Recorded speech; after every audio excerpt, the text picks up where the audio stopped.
Uh-oh. Uh-oh, chat. I didn't turn on the Microsoft screen. There it is. What is going on, everybody? Welcome back to the channel. Welcome back to the Airbus A319. Nabil, don't put that evil on me, Ricky Bobby. Don't you do that, Nabil. I see your comment up there. What is going on, y'all? Welcome back. In light of me going off to some new endeavors tonight, tomorrow, for the rest of the week. This is going to be our last stream, so I've been toying with the idea of what to fly, and you guys wouldn't leave me alone. Even though the MD-80 won the poll, I know if I put Fenix there, you guys would have voted for the Fenix. So here it is, retro SAS livery, and we're going from, I have no idea how to say it, Savala board, Salalavalala board, back to Tromso. Because the last time we flew there, we did 3 go-rounds with the MD-80 and almost died. So I figured, why not take the 319 in there? It might be a little bit safer. So we're going to fire this thing up one last time for a while anyways, until I find some more time to stream. So it should be a fun little flight headed down there. Not too long, about an hour and 30 minutes or so. It's morning time, but it's pretty much dark here. This is like the edge of the earth. So it's dark all day in the wintertime. Now, hopefully we'll fly into the sun a little bit. I wound the sim time back, so we might get it might get brighter as we continue our flight south. So that should be the plan. Callie Simmer, what's up? Good to see you. Pitsky's in the house. Darth is in the house. Skober, good to see you, man. Svalbard. With the hard R. Good to see you, man. Taco Bites here. Good to see you. Classic Jet Sim. You're in F28 land, but that livery makes up for it. I know, man. I know. F28. Dude, F28 out here we'd crash. We would definitely crash. There's too much terrain. Joe Plains, good to see you. Jeremy Arthur, good to see you as well. RP Gamerus, good to see you. Zach Lewine, what is up? Sam is in the house. What's up, man? You prepping for the interview? You know what I'm saying? Good to see you, man. Zach's in the house as well. Many more. Thank you all for tuning in. Appreciate you all for the kind of last minute stream. Didn't really have much prep time for this. Hold on, I got to close a couple of the programs I had here. I was going to do this on VATSIM. Like we've been flying the last couple of days. Did I just close Beyond ATC? No. But we got stream sniped again. So one of you VATSIM guys, I've reached a rent-free status, lives in the Discord, and when I posted it, I was banned shortly thereafter, even though I've been flying on it for the last week or so, and I still have 2 other burners. So I'm on to you. Plus, I got your name now, so it'll be fun. Anyway, Beyond ATC Platinum it is. And Beyond ATC Premium, we're gonna be sporting Beyond ATC again, which I like. I really truly enjoy having Beyond ATC, and it's kind of my preferred way to fly around. The only reason VATSIM is worth anything is because you guys could fly along. So I figured since it'd be our last flight, we'd fly along. But we've been doing a lot of flying on X-Plane, and that was a lot of fun on the 7.4 and all that stuff. So. I'm going to be off the airwaves anyway for a little while. So, Rohan Mahe, thank you for the 18-month support. We are legal now. We're legal, my friend. We are legal. So, let's go ahead and rock and roll. Do you guys remember how to fire up an Airbus? I sure don't. I don't have any Airbus stuff set up here, so I just got my throttles, obviously. Get the light on over here. There we go.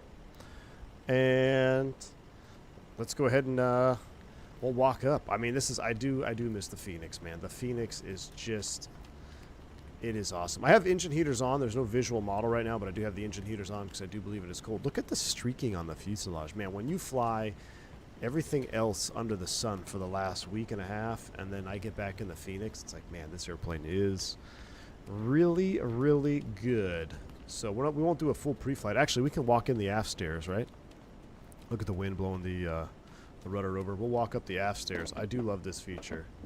We'll come in here, make sure THS is reset to 0, right? See the red line, 0. That's a good thing here. Make sure that is where it's supposed to be. Practice walk around as an FO. Oh no, we're stuck. Hold on, let's see if we can go in the front. Sometimes we get locked out depending on the old glitch there. I walked out of the airplane. Come on. Run in there. Yes, we made it. We'll go back to the back here, make sure. Matter of fact, can we close the aft exit? Too many donuts. You know what's fun? You know what? I actually had a donut this morning, man. It was not good. I broke my fast My little girl, she had a free donut from her school, so we went and got one before. All right, we'll close and lock that. Ah, I love it. All right, cool. Let's get back up here. X-Plane could never. I mean, that's true. X-Plane is lacking in that for sure. Practice the walk around. I should practice the walk around. There she is. Look at that flight deck. My goodness. That is exactly what it looks like, minus the person there sitting there with the bomber jacket. Ah, that's a great cockpit, guys. While they're tomorrow, tell them to call me. I will, Sam. I will. I'm surprised they haven't got called yet. It should be getting close, man. It should be getting close. All right, we come into the flight deck. Let's go ahead and put all our stuff down. Look how much spacious this is. I think I realized that if I were to switch airframes, my current flight bag would not fit in the cockpit of the other potential airframe, which is just unbelievable to me because you can stack. I mean, you can have 2 jump seaters up here with 2 pilots. You can have 4 pilots up here and fit all their bags with no problems. Just a great cockpit, man. Love it. All right, let's go ahead and let's get this thing fired up. 25.6 volts is what we're looking for. We got 26.6 and 27.5 respectively. Batteries are coming on. And then when that comes on, you notice we got the ISIS power. We got the gear lever down lights. That is good. And external power. She's cold. She's cold, chap. Nothing hits like a Fenix, Turk. I know, man. Yeah, the card is pretty nasty, Russ. Matthew F., when do you use engine heaters? I'll show you this way. From a North American operator perspective, I've never used them. I would imagine it's much like if you're based in like Anchorage or something, it's probably much more applicable. I've never been based in a consistently cold climate. I'm trying to think if they ever used them on any of our real northern Canada stuff I used to do with the Embraer, but I don't think I ever used them. You would definitely use them if there was blowing snow and it was blowing into the engine nacelle and like, you know, but if it's just cold outside and a little bit of light snow, you're going to be all right. All right, let's go ahead and get the dome light on here. Oh my gosh, I don't even know where the dome light is. Let's get our overhead flow, crew supply, oxygen, ground control, CVR test. We got that. We'll go Captain Pers Cap. We've got 2 fault lights there. That's normal. We'll get our aiders into alignment. 1, 2, and 3. Should get an on-bat light up there. Giselle's son Lucas is heading the house. What's up, man? There's our on-bat light. Love the way it comes on, flashes. That's 100% accurate. Beautiful. All right, come back down here. We've got strobe into auto. We'll get the nav light on. We'll get the no smoking auto. Arm the emergency exit lights. Landing elevation is auto. Everything looks good here. Sometimes you'll see the packs off. That's fine. You can turn those back on if you want. We'll do a fire test. Fire test 2. And 3. Brad Ward, thank you for the 11 months. Good luck tomorrow, sir. Enjoy the process. My man, appreciate you, dude. I'm looking very much forward to the whole thing. So it should be fun. Juice up our cockpit panel lighting here. Get this juiced up under here. Get that juiced up over there. All right, cockpit is coming to life. Look at it's like got the warm, it's the soft glow. I love it, not the hard LED. Captain McGee, thank you for the $5 super chat, sir. He says, just have to say, great Rendazzo interview yesterday, very informative. Hey, did you guys like that? Man, that video was cooking. Almost over 9,000 views already. I did not expect that kind of turnout. So, yeah, I really appreciate the support. Thank you all for watching that. I'm glad you liked it. It was a lot of fun. Got to sit there and talk to Mr. PMDG himself, and it was a great time. Great time for sure. So I hope you enjoyed it. And maybe there'll be another one. I mean, he said he's going to fly with me on the 7-4, so hopefully we'll be able to do that here soon enough. Thank you, Captain McGee. Appreciate that. If you haven't seen it at all, make sure you go check the video right now. I did do an interview with the CEO of PMDG yesterday, so that was a whole lot of fun. All right, let's go ahead and we got dismissed. We'll have low battery. That's pretty good. We'll go ahead and start a fast loading process here, about 7 minutes of a loading. We're going to be SAS 357, Cost index 99. Cruise flight level 390. Ground temp is -11. Chat, when is the what is the start limitation for the IE V2500 temperature-wise? After this new beginning, do you have plans to keep the channel going? Do you do? Yeah, for sure, man. I do have plans to keep the channel going, but as you can imagine, I mean, the channel is going to go, you know, very low priority, right? There's going to be a lot of things I got to get used to, get accustomed to, and I'll be traveling a lot more, and so the timing will be, I'm sure it'll be going, but it'll be probably a lot less frequency than we've seen in the recent months. But, you know, with time, as time progresses, it should pick back up. So, Turks, good to see you, man. It says, enjoy tomorrow. It's a unique experience. Don't worry too much about INDOC. It's a low-threat event, really about learning to use the manuals. They are unique. You'll love them. I can't wait, Turks. I can't wait, man. I'm very excited. I'm more concerned with what I need to wear because my typical business casual, my wife's like, well, that's not business casual. I'm like, well, what do you mean it's not business casual? It's what I've worn to every single recurrent for the last, for over 16 years. I've worn the same set of clothes for recurrent. Not the same exact shirt, but, you know, like khakis, polos, and all that. She's like, well, it's not dressing enough. I'm like, okay. So now I'm more concerned about what to wear to INDOC. But, yeah. We're good. Circle back to that later. Anyway, Wingnut, 55 months of support, man. Good to see. Good luck in training. A little sad to see the Airbus era come to an end. We don't know that yet. I'll pass along the best advice ever I've gotten. Hey, that's the best advice I've ever gotten too, Wingnut. Appreciate you, man. Thank you for the 55 months of support. I did hear that you're switching over to the Airbus side allegedly, so all the talk about how Boeing is great, blah, blah, blah. Yeah. It seems like I was right and you were wrong, you know, full circle. Thanks for 55 months of support, dude. All right, here we go. Let's go ahead and finish this up. Actually, we actually need to get the ATs. So let's get the, we don't have any long gear. Let's go ahead and call tower and let's get IFR clearance. We'll let the FO do it here. Scandinavian 357, IFR to Tromso. Scandinavian 357, Svalbard Tower, expect runway 10. Climb flight level 060 on runway centerline, then expect radar vectors Arbus. Squawk 0652. Alright, we got, what is it? Expect runway 10, climb flight level 060 on runway centerline, then expect radar vectors Arbus. Squawk 0652, Scandinavian 357. 0652. Scandinavian 357, read back, correct. Call me back when ready for pushback or engine start. Dude, this guy's accent is spot on. Wilco, right? Scandinavian 357. Sounds pretty good. All right, we got up to 6,000 feet. AMP is 0652 in the squawk. We'll throw 6,000 up here in the FCU. We wanted to call it MCP. That's not good. Let's get the VOR1, VOR2. We'll throw the terrain on ND. Oh, won't get terrain on ND because we're not aligned. Still 7 minutes. Oh, you know what? We're super far north. It's going to take a while to align, isn't it? All right. While that's doing that thing, going back into Tromso, I'm not sure what arrival we're going to get. Let's just put what we filed in there. So we filed... Did I close out what I filed? I did. That's not good. Hold on. I closed out my flight plan. Give me a second.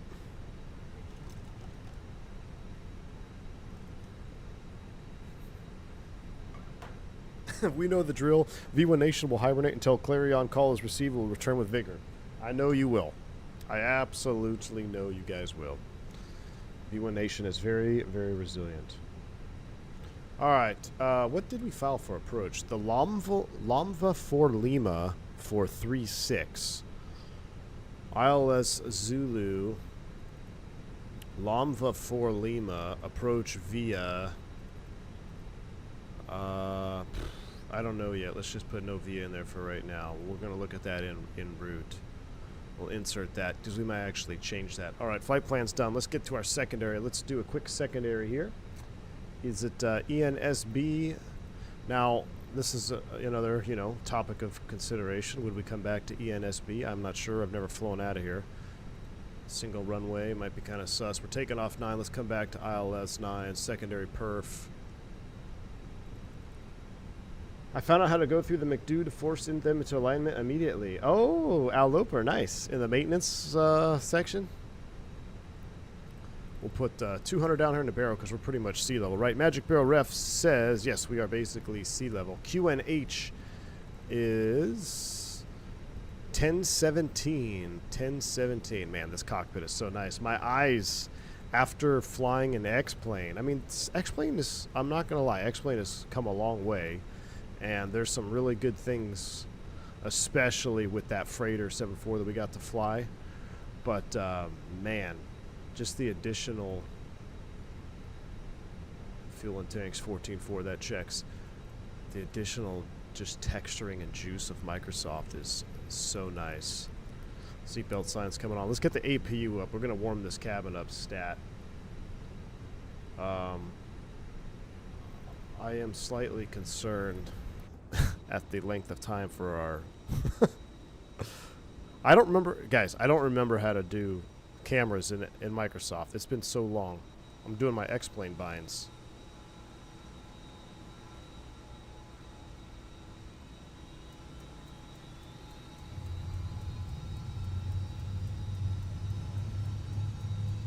Flew in the sim up here a week ago. Took over 10 minutes. I know. Yeah. Mr. Martini, thank you for the 52 months of support. Appreciate you. Good luck entering a new job as I enter retirement. Mr. Martini, well, congratulations on retirement, my friend. I know you've been around the channel a very long time. So enjoy that retirement and that flight simming on a Tuesday morning at 8:30 in the morning if you want to, right? That's awesome, dude.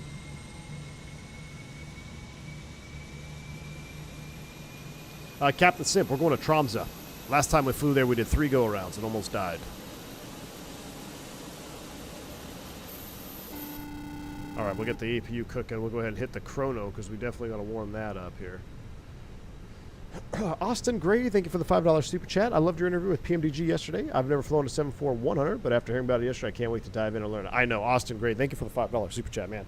The interview and the just the discussion about the 747s have got me so hyped, man. I mean, I said it on the interview. I was like, it's probably one of the most, if not the most anticipated flight sim release for me is the 747 from PMDG in Microsoft 2024.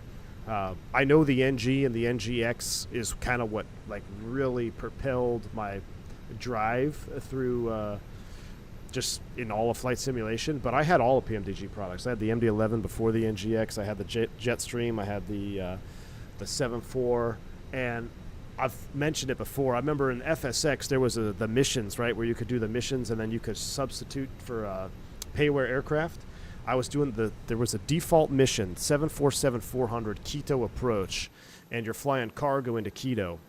And I was in the default 7.4. I used to do that mission all the time because it was default, and I was flying 7.4, the queen of the skies. It was great. And then one day after I had the PMDG 7.4, I was like, I'm going to switch it to the same mission with the PMDG 7.4. Completely different ball game. Stick shaker going off. Like, I was not prepared to fly a 7.4 into Ecuador. And that just, that's...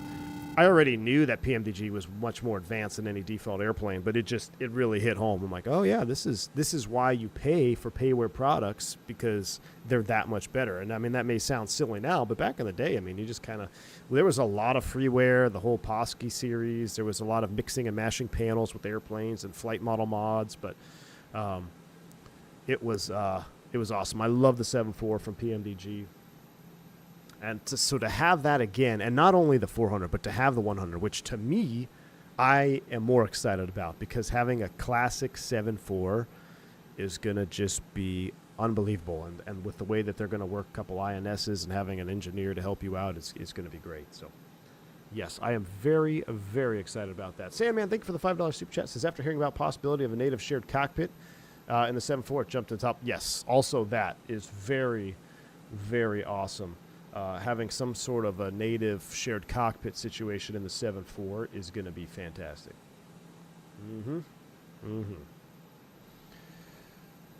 Turks said, most difficult thing you'll be doing in the next 2.5 weeks is learning to use a 6-year-old computer system. I know.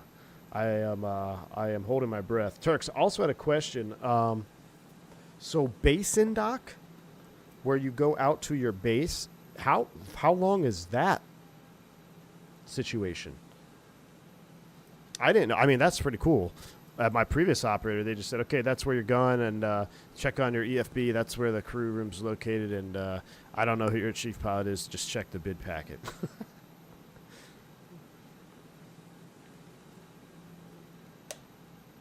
Yes, Darth. The 100 is going to be steam gauge. It'll be very, very similar to the Fila 74-200 that we've been flying on stream. Very similar panel styles with the 74. Now, the 400 is going to be all glass. Well, not all, I mean, much more glass, right? We have a default 400 in Microsoft if you're interested. All right, we got 5 minutes on the alignment to go, 3 minutes and 30 seconds. Let's go ahead and get the cabin warmed up. I'll get the heaters coming on. What's the air temp back there? It's 24. Oh, we're doing okay. We'll go ahead and cook it up a little bit in the back. We got normal flow, which doesn't matter, right, when we're on the APU. We'll leave the external power on, so we'll just save the APU load. I guess what we should do is kind of take a look at these charts that I've never seen before. Aircraft loading is completed. So for the Ampus 1 Alpha RNAV departure off runway 9, max 205 knots. That's interesting. Wow, we're climbing out through some terrain there. Close-in obstacle vesicles crossing the departure area could require more than 6.1% climb gradient and must be avoided visually or by other means. Yeah, you think? This SID is required climb gradient of 6.1, which is 371 feet per nautical mile, not feet per minute. There's a big difference. Feet per nautical mile up to 3,600 feet. So we got to be, we're going to be cooking. So what we'll do is we'll set our climb perf. Let's go ahead and set departure perf, runway 9 dry. We'll sync the final. We're going to do packs on, anti-ice, engine because there's contamination. Force Toga, yes. Optimum flap config, sync that. Calculate these numbers. 33, 33, 37 flap up, 0.4. We'll send that over to the McDo. We also need to finish our zero fuel weight. That's on me. I forgot to do that. Go back to weight and balance here. We'll send those numbers to the McDo. So let's see what kind of fuel numbers we got. Well, our perf data should have come in. 33, 33, 37 flaps. What? 1 up 0.4 in the trim. Who's calling me? I'm just checking to see if Miss V1 is going to be swinging by to drop off some peppermint mochas, chat. I want a peppermint mocha if we're flying up here in Scandinavia land. All right, we got 3 minutes to align. Company Misagi. Let's go ahead and take a look at that.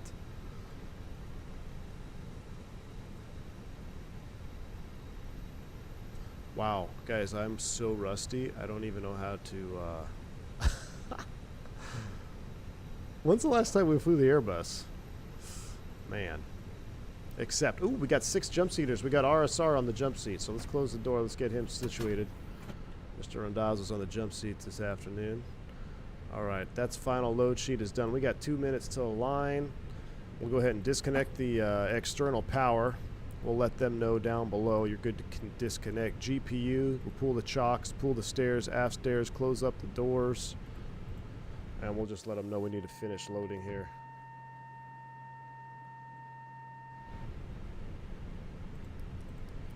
Oh, we need some APU bleed, actually. I have the APU ice on. Eastern T3, thank you for the 13 months. I'm looking forward to having the entire 7.4 family. Yes, Eastern T3, 100%. It's, to me, I know I'm super excited about the Bluebird 7.5. I'm excited for Neos. I'm excited for the NG to be in 2024. But there is no, I cannot think of a, I was very, very excited for the 727. I actually flew that offline on VATSIM for you, VATSIM sniper out there. I actually flew that on VATSIM the other day by myself just to get back in the 7.2. I was very excited for that airplane. But there's nothing, I don't know, man. I think maybe if there was a PMDG like L1011, I'd be more excited for that. I don't know, though. I don't think so. I don't think I could be excited for anything more than a 7.4. I mean, it's the queen. The 7.4 is the undisputed queen of the skies. Turk says, like 2 to 4 hours long, happens on Thursday after in-dock. You're a positive space out and back. What? What? Dude, that is so cool. I thought I was like, okay, I got a jump seat out, gonna get my first commute. I was already stressed, and I'm like, okay, how many flights do I have here? Because I can't. Man, I love it, Turks. This is like big boy leagues. Full toga on this one. Yes, we are. I need to make a con leche for the stream. Nabil, make one for me too, please. Check oil temp, please. Oil temp is 20C. I think what happens, Turk, or let's see. Yeah, Turk, not to be confused with Turks. Turk, I think when the Fenix loads in, I think it defaults to like 40C. That's what I'm thinking. And then I think if you sit here for a while, it cools. But I know where your head's at. What's the minimum oil temperature required before exceeding idle, chat? IEV 2500. You should know this by now. This channel was built on Airbus. I'm mostly asking because I forget. All right, constraint mode is on. And we don't need to push back, but I guess we'll call this guy up, right? We'll request, what did he say? Call me on back for push or start. So we'll call him. Let's get the beacon on. Let's run a few checklists here. Let's get the seatbelt, or that's off, auto, and on. It just looked like it was in a weird position. All right. Let's do a quick brief. We're going up to 6,000 feet. We got terrain off the end of the runway. We'll be flaps 1 toga, packs on. We got 0652 in the squawk. We'll put that over to TARA. Actually, we'll put you on. We'll put you in standby. There we go, like so. We'll have terrain up on our ND. If we pop an engine, we'll come back around here, land on the single runway, short runway in the terrain. Should be fine, but we're got plenty of performance because it's nice and cold. We do have to, a consideration with snow out there on the taxiways, might have to do some, what's it called? Thrust run-ups or whatever. Drawing a blank on the actual technical term. Ice shedding procedure. Now, I do have a problem. One of my cameras is got the cable in the way of right. It needs to be. Give me a second. That should be. Yeah, it is what it is. Let's rock and roll. Let's go ahead and give him a call. And Tower Scandinavian 357, ready for engine start. Scandinavian 357, startup approved. Call when ready for taxi. Wilco, engine start approved. Scandinavian 357. All right, let's get to it. See if I can get that back in view for you. There you go. Let's crank them up. Does SAS do 2 then 1 or 1 then 2? What does SAS do? APU bleeds on. Beacon's coming on. Before start checklist. Windows, doors, and slides closed and arm. Beacon on. Thrust levers idle. Park brake set. 4 start checks complete. Engine mode to ignition start. Let's start 1 first. Turn in 1. Shh.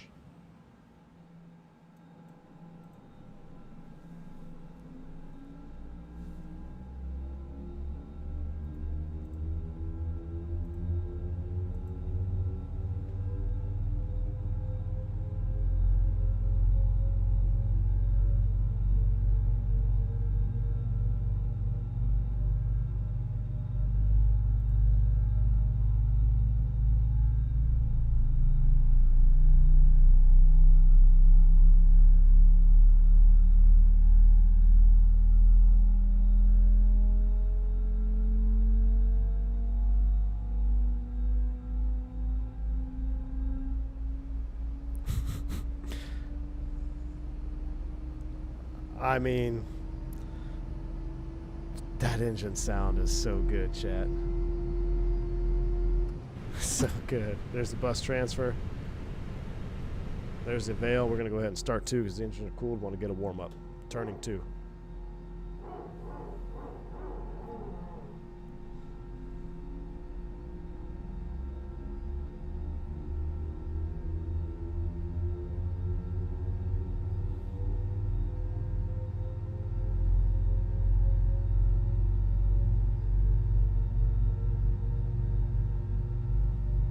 Thank you, Turks, man. I appreciate that. Yeah, I do remember. I remember your name. I won't forget.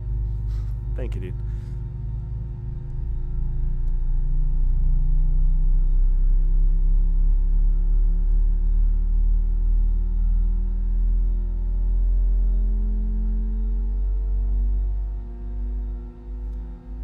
I don't know. What sounds better than an IAE startup?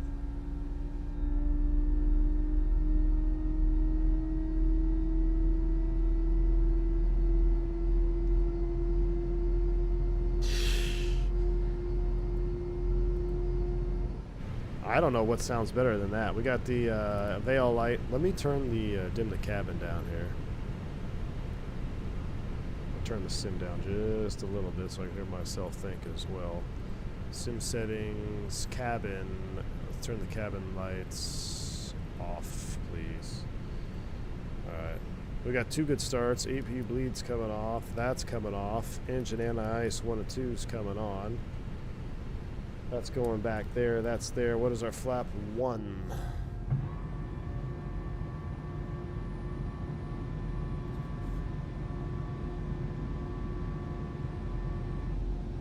Flight controls. Alright, let's do a proper flight controls. Full up. Full down. Neutral. Full left. Full right, neutral, rudder, close enough to full left, close enough to full right. That's all I can do without rolling backwards. All right, we got 2 good starts. After start checklist, auto brakes max, takeoff config is checked. Engine temps are, yeah, we got 25, plenty of oil temp. That looks good. We'll go here, auto, that's ready to go. I missed that, spoilers arm. All right, waiting on the cabin. All right, let me text the wife. Let's let them know we're ready for taxi. She's inbound. Svalbard Tower, San Diego 357, ready taxi.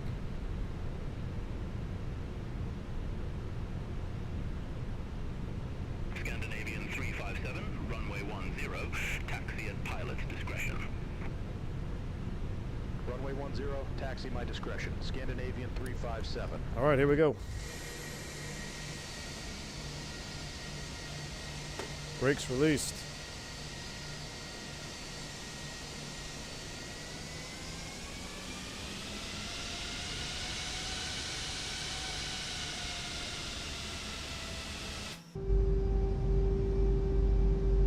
Aren't you excited to go to a big boy jet with double slotted flaps?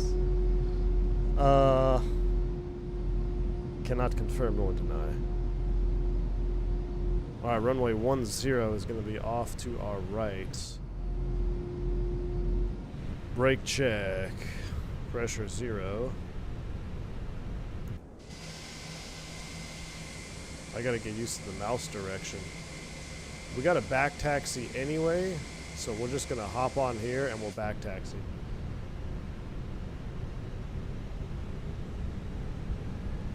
Hold on, I'm just gonna stand here 40%. Bring them back, get a little, just make sure they're clear. We're going to be taking off anyway, so we'll get all our lights on.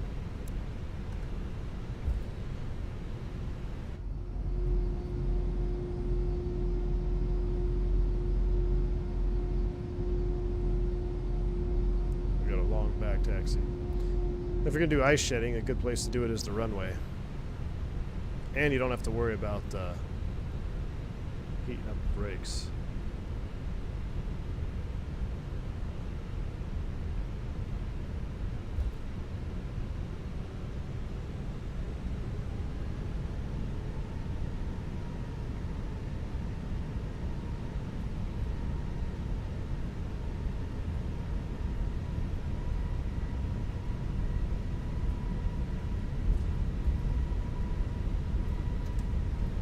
I think they're going to be just fine.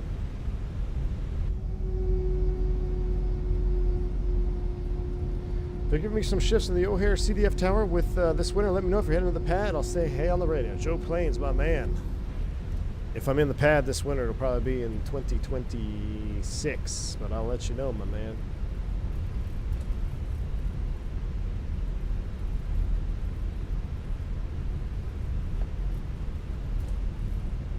Captain, when you're doing a low-vis IFR rules... oh, when are you doing IFR rules edict RVR stream asking for a friend? Yeah. You're going to be in a world of hurt, man. I can't wait. I can't wait for the text messages now. It's not hate, it's disguised envy.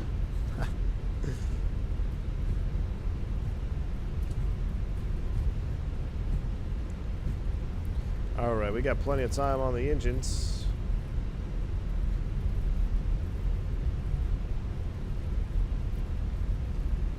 Taxi checklist. Gross weight comparison is complete. Pitch trim is 0.4%. CG set. V1, VR, V2 flex. Got 33, 33, 37. Toga set. Flaps config. 1 plus F. Flight controls check. ECAM memo. Takeoff all green. ECAM status is checked. All right. Man. Maybe I do love the Airbus. I mean, it's so nice. It's such a nice airplane. Alright, we'll flip it around here. Let's go ahead and give them a call. Let them know we're ready once we make the turn. Scandinavian 357, ready to go. Runway 10. Scandinavian 357, Svalbard Tower, wind 070 at Niner, fly heading 270, runway 10, cleared for takeoff. Fly heading 270, runway 10, cleared for takeoff, Scandinavian 357. This is default Svalbard, yes. Our runway heading, runway 10 checks. TAR, y'all ready? Let's go. Spool them up 50. Yoga's in chat. Maybe a while before we get to do this again. Yoga.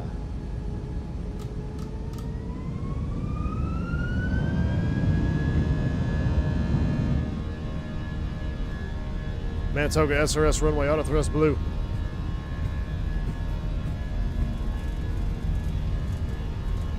Knots thrust set. 100 knots, check. V1, rotate. Positive rate, gear up, fly with.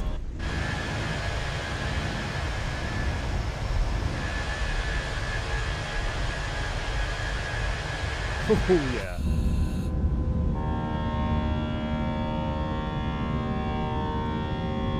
Oh, I missed the 319. It feels like home. Keep that pitch in there. Here it comes. Lever climb. Listen to this.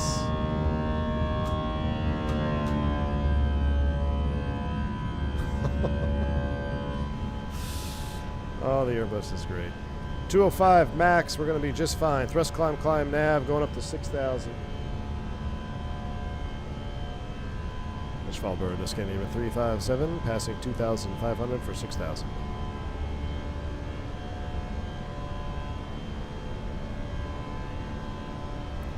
Comes S speed. Flap 0. Oh, look at that. That looks like it. That looks. I want to visit this town.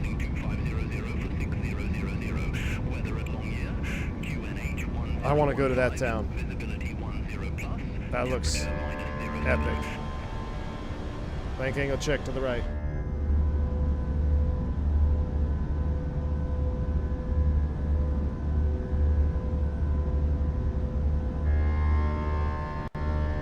That's a ski resort, Mr. Martini?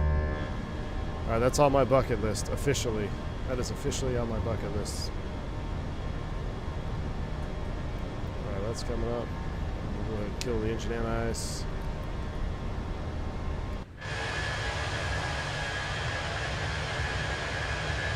Oh, it's not a signature. 1,000 to level off.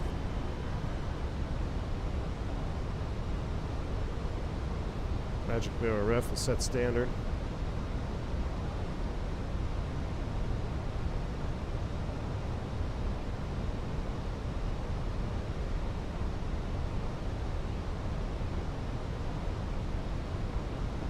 I'd like to get higher.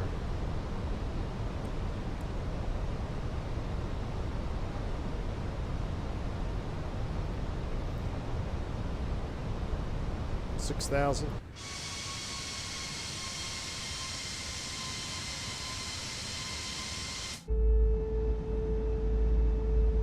Actually, I don't mind staying at 6. Let's go autopilot 1 for a second. Let's just listen to the sounds, sights and sounds of Svalbard. Scalper says there's some cool stuff there. Satellite communication network, bunch of domes on the mountains there, a global seed vault, Arctic World Archive. Wow. Look at this. The snow? I don't know if I've done like blue hour snow flying. Looks really good. I'm gonna do a radio check, see if it gives us higher, but I don't mind it actually. 357 radio check. Scandinavian 357, reading you loud and clear.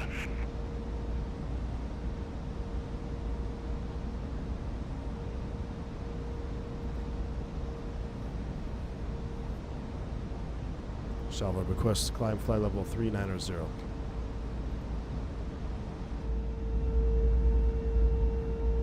Aircraft calling for new altitude, say call sign. Scandinavian 357. Scandinavian 357, I didn't get that altitude. Say again, altitude.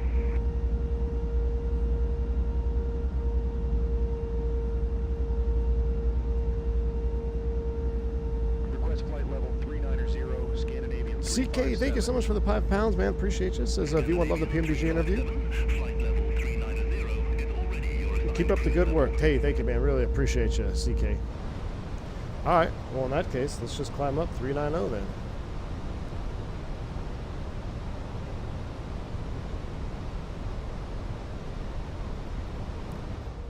I want to be right here for the spool up.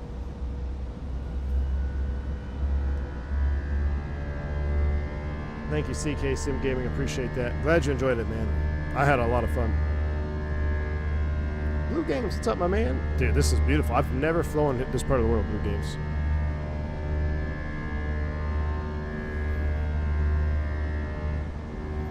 Golly.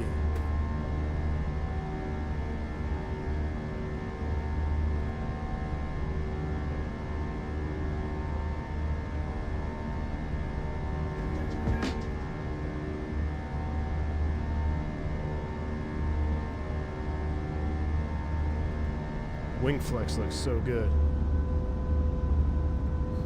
Shout out to Turk in the U.S. for suggesting Tromso in this place. Yeah, Turk, yeah, I appreciate you, man. That was good. This is good destination or departure, man. Look at that.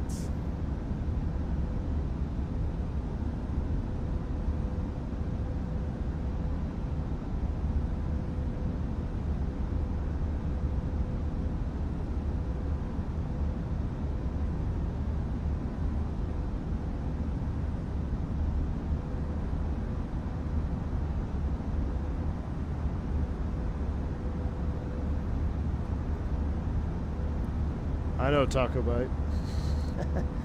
Blue hour snow and orange streetlights gives me nostalgic vibes. Joe Plains, you're absolutely right, man.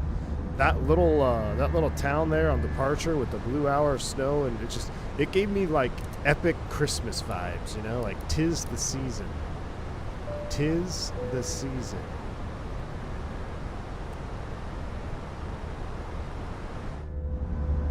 Wow, that's stunning. Look, no scenery missing here. That's true. We're flying up to I'll turn my sim down. We're flying up to Anchorage or Juneau. Scenery not loaded. Continue over water. I know, we need a peppermint latte. She's not doing it, Tyson. She says she's gonna wait for later. Like, ugh. So disappointing. We're gonna raw dog this stream then, no coffee. Although I already had like 3 cups this morning at 6, but V3 Junior, I don't know what I'm calling him, my 4th kid, he kept us up all night again. All night long. Decides to fall asleep finally at like 4:45 this morning. So I rolled out of bed at 6, had some coffee with Miss V1. V3 is VREF. There you go, VREF, yeah. Technically he'd be V4 though. What's after V? He's V2 plus 10. Sam F. Yes, I am. Sam, yeah, I am, dude. Yep. The airport hotel for tonight and tomorrow, and then campus. Exclamation point specs, Diego. Exclamation point specs. VNE. Actually, yeah, I Captain Tango, you're right. I think, yeah, he's VNE. Because there's no more. There's no more after number 4. Number 4 is it. So VNE for sure. The second green dot. He's definitely VNE. Gene, what's up, man? Alflay, what's up, man? Hey, man, I like your streams. You're doing great. Thank you. Appreciate you. Bombtech, it is. It's at a sacred location called the training center. Wow, look at the coastline. This is, I know I get all jacked up, but you guys probably have seen this. I've never flown this route in my entire life. So to see this is just really cool. This is all new to me. Beautiful. I love the gray SAS engine. I like the retro livery. I like that little SAS. SAS has got it going on, man. They got good taste. Good taste in liveries, good taste in airplanes, good taste in beautiful places to live. Jury's still out on, you know, the thickness of their blood because it seems like they just live in perpetual winter. But do they ever do icebreaker activities during the first part of training so you meet people? I don't know, Jeremy. I haven't been to new training in 10 years, so I'll let you know. The funny thing is, I think 70% of my new hire classes were all from the same operator. So I already know a ton of the guys. But the SAS have good snacks. That's true. Anybody who's flown on SAS, what is the in-flight snackage? Do we have a gouge for the in-flight snacks for SAS Airlines? Darth Rust, you know the A400M. I wanted to love that airplane, and I have no issues with how it flies, with how it sounds. I think it's actually a really nice module in the sim. What I don't like, my goodness, this cockpit is beautiful. What I don't like is the fact that you won't know if you're going to get taxi thrust on both engines from a cold and dark start. Because if there's any rain or if there's any precip or anything, contamination, sometimes the engines, they just won't come out of idle. It's a bug. It's been there since release, and it's never been fixed. So you go through all the pre-flight, the setup, FMS, and then you go to taxi. Often you don't have any taxi thrust.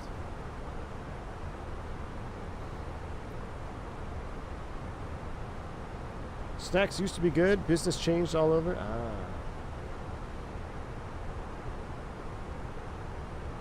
Liver worse than beer?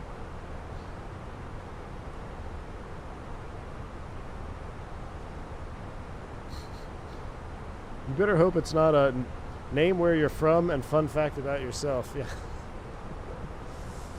PMDG interview was awesome. I realized we have the same hairlines. Turkey on me. Sean. That's funny. Thanks, Sean. Glad you enjoyed it, man. Bombtech, welcome back, my man. Welcome back. Welcome to Team Green. Still unbelievable that it hasn't been fixed yet. That and the 748's engine 3 disappearing. Yeah, Prodigist. I don't know what happened with the 7.4. The default 7.4, we went, 5 step forward on a lot of stuff with Microsoft 2024. But in terms of the 747, we went like 7 steps backwards. The default 7.4 in 2024 is terrible. I would much rather fly the 2020 version with the mods that we had.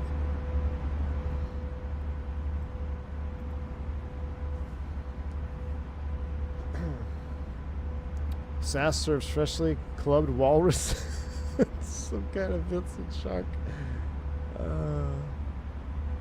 Default 7.4 is getting updates. The 7 update 4. It needs a whole lot more than a few. It needs a whole refurbish, man.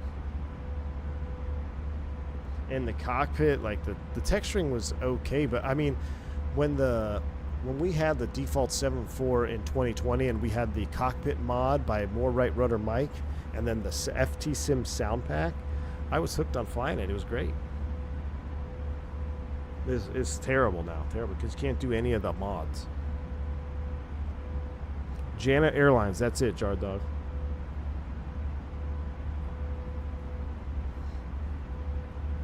Greetings from the south, the Arctic Circle, that is. Hey, what's up, Tattoo? Welcome. Norwegian 73 Max, nice, Spike. I watched the PMDG episode on Andrew P. Well, awesome, thank you, man. Hope you enjoyed it. Try Moroccan oil brand.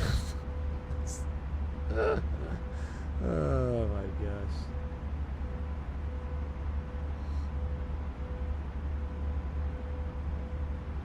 just have to make sure everyone likes and subscribes to the channel. Negative.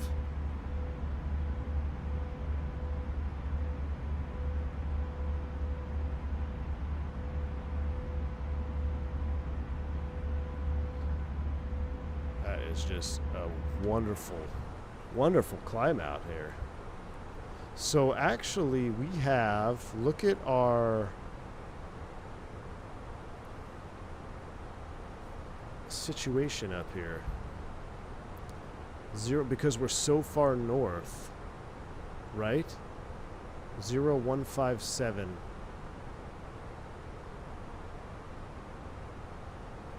It's the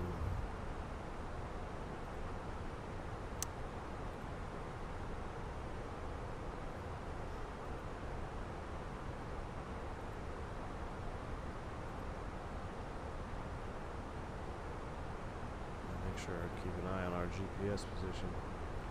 Wow. So there are some airplanes that actually have a true mag push button. I saw that one year in Recurrent Sim. We were in a different sim than I've ever been in before, and there was a true mag push button. I messed with it a little bit. We didn't have those in our fleet. This apparently, I think this once you get above a certain latitude, once you get above a certain latitude, right? I think it will auto-populate. So I have no idea how that works. I've never flown this far north, so that is new to me. Tell me I didn't just scratch the sim trying to zoom this out.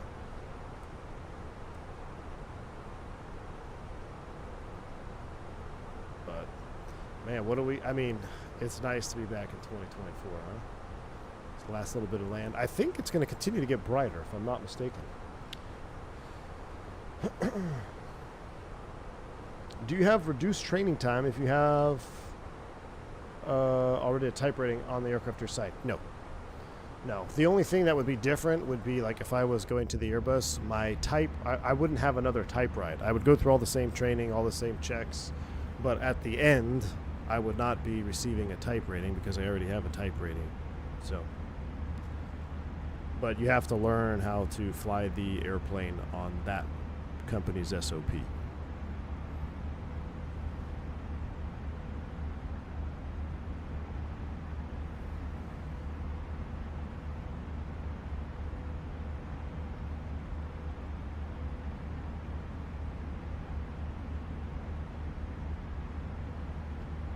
Do you know what plane you're getting yet or not? Bombtech, no, I do not know yet. I have an idea, but there's also 10 people that are not on our official chat group yet. So we have a little chat group for our class, and we're missing 10 people. So right now I'm a little bit below halfway in terms of age and seniority, so I'm kind of in the middle. I'm actually a little bit below the middle. So I don't know where those 10 people are going to fit. The most important thing is there's only 7 slots to a particular location that I would rather not go to, and there's not going to, there will be more than 7 below me, so I'm safe from that particular location. The 10 people are probably older if I were, and that's kind of what I'm thinking, Sam. That's what I'm thinking. So it really is up in the air. I really have no idea. Trick says, if I can't remember exactly the same number, but it was something like 60 or 68 north that we switched from true north on the 76. Oh, interesting. Very cool. Yeah, I've never flown that far north, man. Farthest north I've been is Halifax, I think. I think that's as far as north I've been.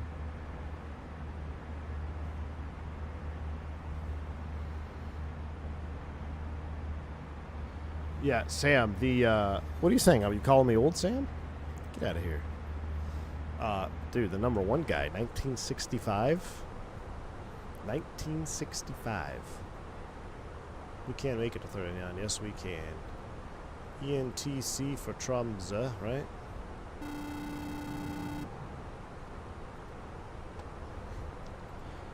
Tutko, thank you for the $10 super chat, my man. I appreciate you.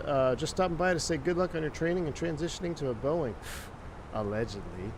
Hopefully they don't have to Too much math. We'll be here. We'll be here when you get time again. My man Tuco, thank you for the $10 super chat. I appreciate you. Very, very kind. Yeah, we'll see what happens, man. We'll see. Like I said, I will let y'all know. I know everyone's very curious, but I do not know myself yet. So, appreciate you, Tuco. Thanks for the $10 super chat. Let's get the trade tables out, chat, while we can. Listen to this. Electric seats. Oh, it's so nice. That is so nice. That is a beautiful view. A little bit of coffee, a little bit of hot chocolate. Yeah, I think he has 5 years, right, Sam? That's what we calculated last time. Everyone made fun of me, but I'm pretty sure he's got 1965. He got just over 5 years. So, pretty wild. Sam, when are you interviewing with the other people? I thought that was soon. I know Mr. Administrator is here today. I sent him a text this morning. I might try to link up with him tonight. I don't know when he gets done. We're getting all kinds of traffic in Rovaniemi, FRO, the Christmas season, but Finnair seems to be flying 321 to Tromso. It was ATR in summer season. Ooh. Did we fly EFRO? I think we were going to fly EFRO in Finnair, but then we Alt F4'd that for a Tromso to somewhere else in the ATR.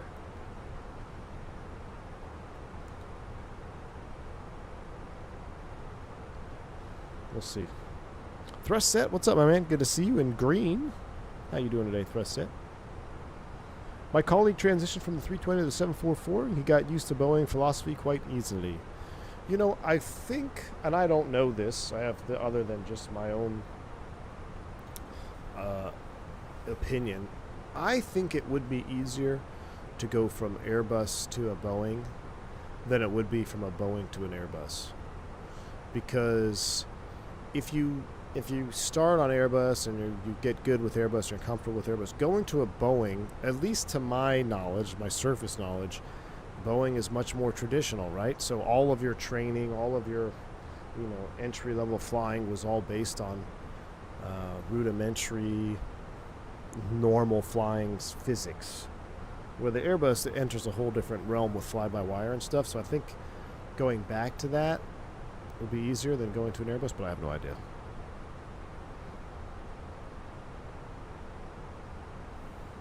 I sent a membership message dissing you. Roll up the chat.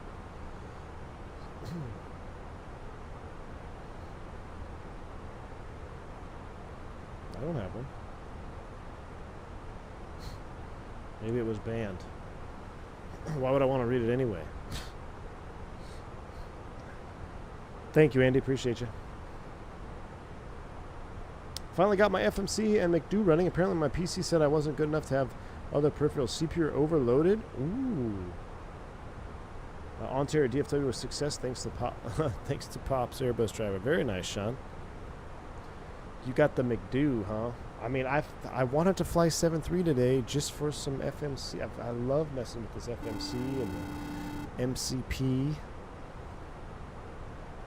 Finally, no more X-Plane, Marco. Thanks for the $2 super chat. Come on, man. It wasn't that bad, was it? Oh, that's kind of a hot shot right there. I didn't know how that left that there on accident.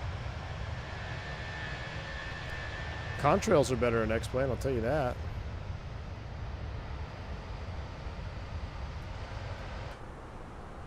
We're leveling 390, I think. It seems to be a bit choppy.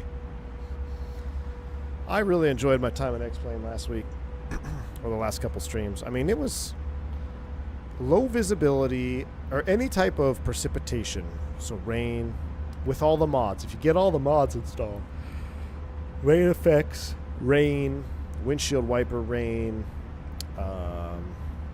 low light conditions, I think X-Plane is better.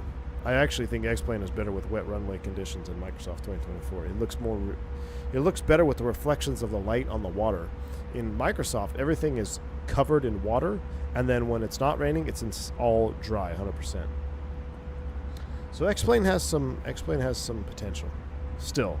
Albeit slim, it has some potential. I think Airbus to Boeing isn't too bad because everyone started on normal airplanes anyway. Yeah, that's kind of what I'm thinking. If you only wanted to start with the Boeing simulator, where would you begin learning? I don't know. 320 sim pilot said pretty much the same thing. It took a while for him to get the Airbus process. That said, it was really hard for him to get the 7.8 FMA after moving. I think a lot of that could have to do with your SOP too, if that changes.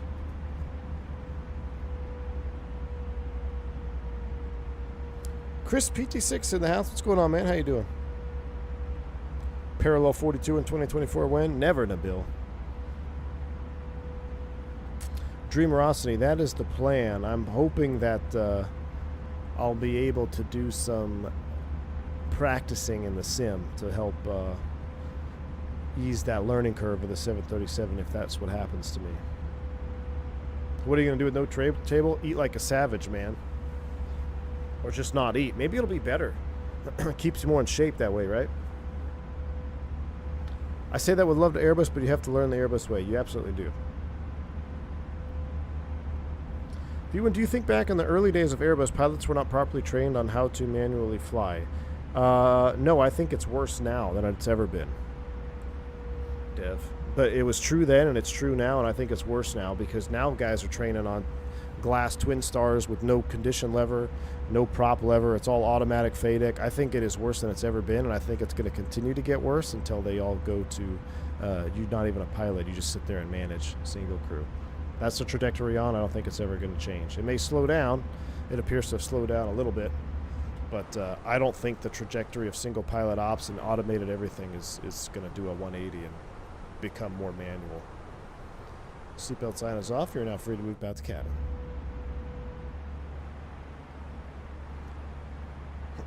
I guess it will cost the company some time and money to have you type right on their aircraft. Wouldn't it be more feasible to use an Airbus with some SOP training? They don't. No, it doesn't work that way, Juhan. When you switch operators, it doesn't work that way. You go to the bottom of the barrel, and you get what you get. Now, what they do, though, what they do to make their money worth it for training you, is they lock you in on a seat lock. So depending on the airline, it may be a year, 2 years, maybe longer. And what seat lock means is once you get on this airplane, you cannot jump to another airplane unless you're upgrading. Sometimes they have like an upgrade carve out sometimes if you're going to upgrade on that aircraft. The reason being is they don't want people just jumping around. If you have multiple fleets, right? Oh, 1 month I want to bid for the 777, then you go through training, and then, now I'm going to bid for this airplane, because that's just going to cost the company a lot of money to keep training you. So they have a seat lock in place. And that'll vary from airline to airline, how long it is, and if there's any carve-outs for that. Have you a list of all your X-Plane mods? Spurious Podge? No, I don't. I pinned them in the Discord, though. So if you go to the X-Plane channel and you look at the pinned messages, I believe one of them is called the Boomer plugin. You just get that and you put that in your plugin folder, and that should take care of everything with from the rain, and then from the rain perspective. Gets rid of the Star Wars rain and makes a heavier rain on the windshield. And then the other plugin I had was the Flight Model mod, which is also pinned for the MD-11. I know, Sam, he did. Yeah, it's showing too. He's going to have to adjust his weight and balance on the Cub.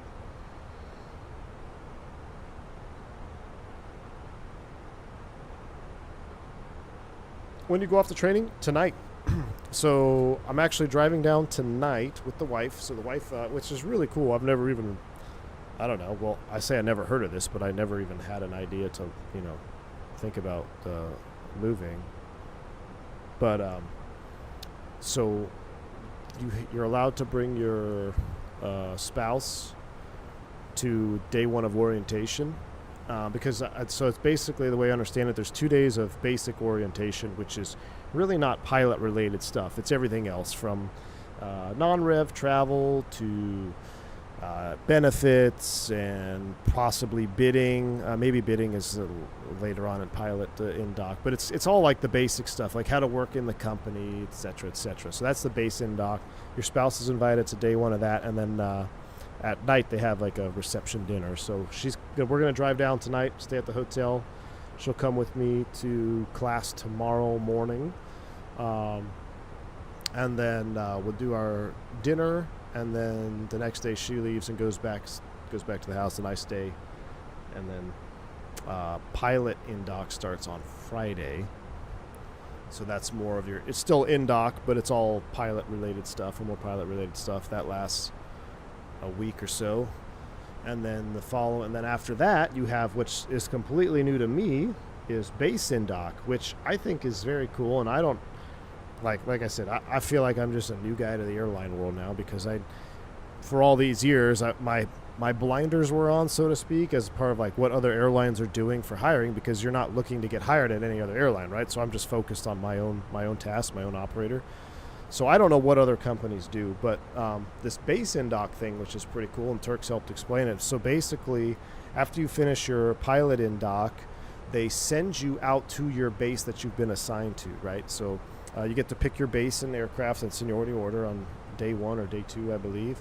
And then after that, after all in-dock's done, they send you to your new base, and then you go to the crew room, you meet the chief pilot, which is very cool, because I can tell you from my perspective, when I joined my previous operator, it was not like that at all. And you were just in a world of unknown, and you're just like, I hope this is where I go, or is that what I hope this is what I do? Like, it was not like that at all. So that's kind of the schedule for the first couple weeks. And then after that, there's a small gap between the end of indoctrination training to your actual systems training, and then going into sims. So from what I understand, they'll send you home with some study material, and you get proficient on that, do some studying, which hopefully maybe we can do some studying on a stream or two. And basically you're just waiting for your official training to start on the airframe. So whatever that is, whether it's an Airbus or a 737 or a Boeing, whatever it is, you just you study at home until you get your time to go back for actual training. And then that'll take probably a couple weeks. And then after that, you go to the line. Study streams, indeed, Fubar, indeed. Indeed.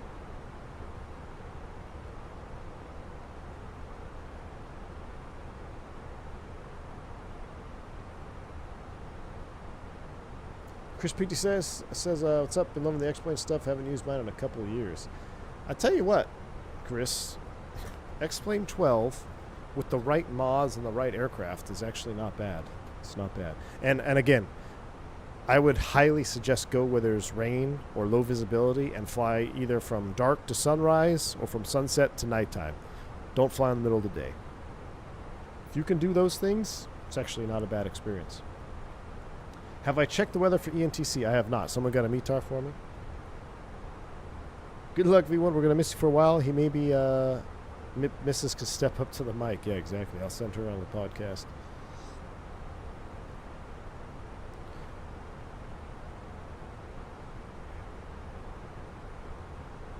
Are you keeping the airframe a secret? No, I just don't know what it is yet. I legitimately do not know. It's a half a mile viz right now, Turk? Uh-oh. V1, would you recommend flight to ENAT ILS 11 with a circle to land at 29? I would recommend poor visibility, 20 minutes from Tromso. Well, that sounds spicy. Dream Rossi says, I bought the PMDG 7.3 for my procedures training. It definitely helped. Yes, and, we talked about that on the podcast a little bit yesterday with Mr. Randazzo. Yes, using the sim is a huge tool for getting just the basic procedures down, right? Learning your flows. You all heard the term flows. What are your flows? Well, that's when you get into the airplane and you have a set of checks that you need to do, and you want to do them in a flow state. It's just a constant flow state. So, for example, an old flow for me, if you're the first one to the aircraft, we go make sure that the gear lever is down, make sure the throttles are idle, make sure this is off, and the flap speed brake is retracted. Then you go up to the overhead and check the battery voltage, turn those on, boom, boom, we connect external power, wonderful. Then we go up the left-hand side, then we go up this side, then we go up this side, And that's a flow, right? And you come to the center pedestal and you go down this side. That's a flow. Because it's not spelled out in a checklist per se. It's all in a flow. The checklist is to check the items on your flow. What happened, Rip?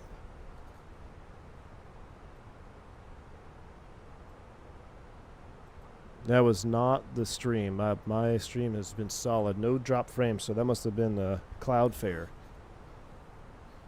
Everything good? Alright. We back? I don't know what that was all about. Nothing on my end. Nah, it wasn't even my Wi-Fi. Must be YouTube side. Cloudflare, solar flare.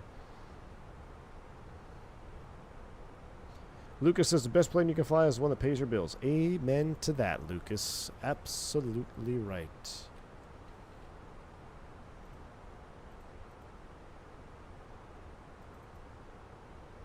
Chad, is it time for Christmas music and cruise? How long do we have? We only have a few minutes. We're 330 miles. I think it's Christmas. I think it's Christmas cruise music, chat. I think it is. I have never been a Christmas songs before Thanksgiving. However, since we're in the perpetual Great White North here in Scandinavia, I think it's an exception.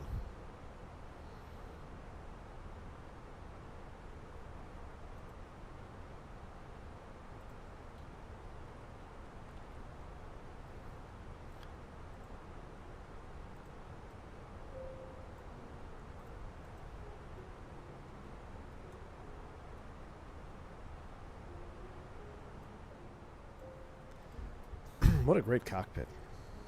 Time to jingle the bells. Mr. Sat, what's up, man? Christmas starts the week before Christmas, no sooner. No, Zach. You're wrong. I will say, I am extremely disappointed in Starbucks how they got rid of the pecan lattes. Like, before October. I mean, the last one was middle of October. Or no, it was before the week before Halloween.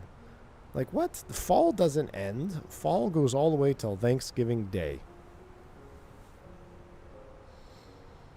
I've seen houses decorated since 11/1. Fubar. Allegedly, my house has been decorated since 11, or actually, end of October, I think. Allegedly. The earliest we've ever had it done. So I have a guy that puts lights up. And he came early this year, allegedly. Tromso has nice summers. Actually, even Svalbard gets up to 8C. 8C gets up to 8C.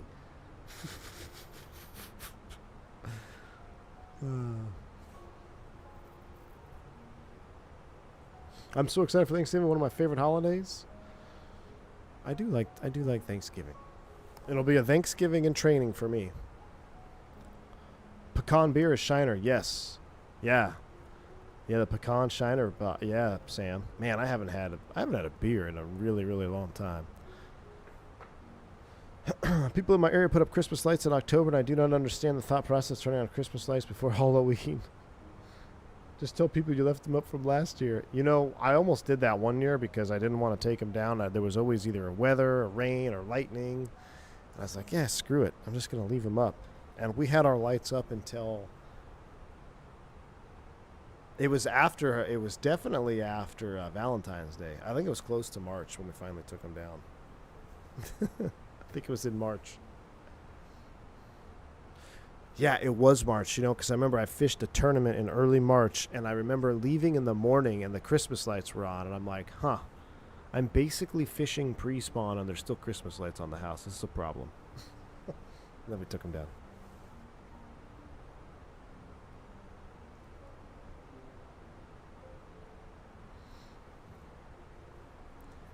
I had a Christmas tree up last July 4th. Bo, so here's my plan. Smoking the turkey. So I think I'm going to drive home after training on Wednesday evening. And then I will put the turkey on at like 4 o'clock or 5 o'clock in the morning.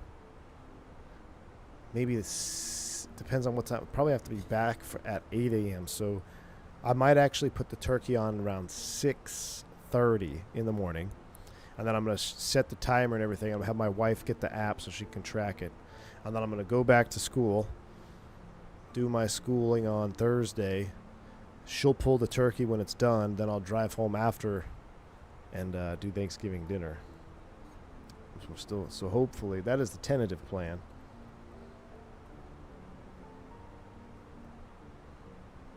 Christmas is good here in Ireland, UK. We don't do Thanksgiving, so we skip that. I've already made Christmas cake. Ooh, very nice. Yeah, I think Thanksgiving is more of a American holiday. I remember, was it last year? No, it was 2 years ago when I was in Atlanta. I had a LaGuardia turn. It was perfect. I literally woke up 5 a.m. or something, threw the turkey on the smoker, flew to LaGuardia and back, pulled the turkey off. It was perfect. That was actually a really fun year. Okay, no, I'm not. I'm for a little bit of Christmas music. This is a little much. I don't need audio sounds. How about this? Let's mix it up. There we go.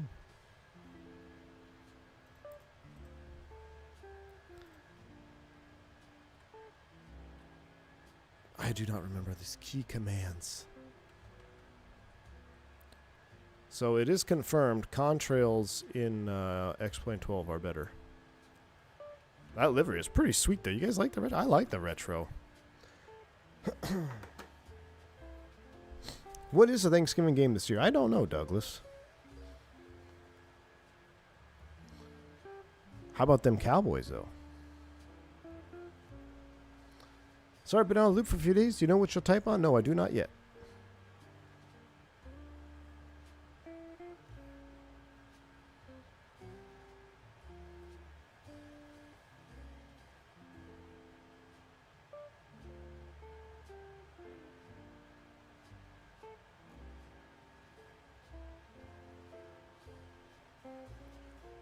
I gotta get my hair cut after this. Let me see what time they close.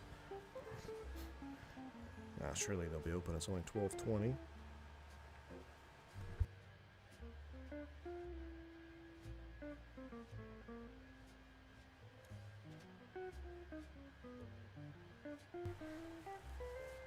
I will say this. I'm actually very, very excited for training over the holiday season. It's probably my favorite time to go to training. And ironically, all of my initial trainings have been over the holiday season, except my freight operator. That was in the spring. But no, I take it back. It was not in the spring.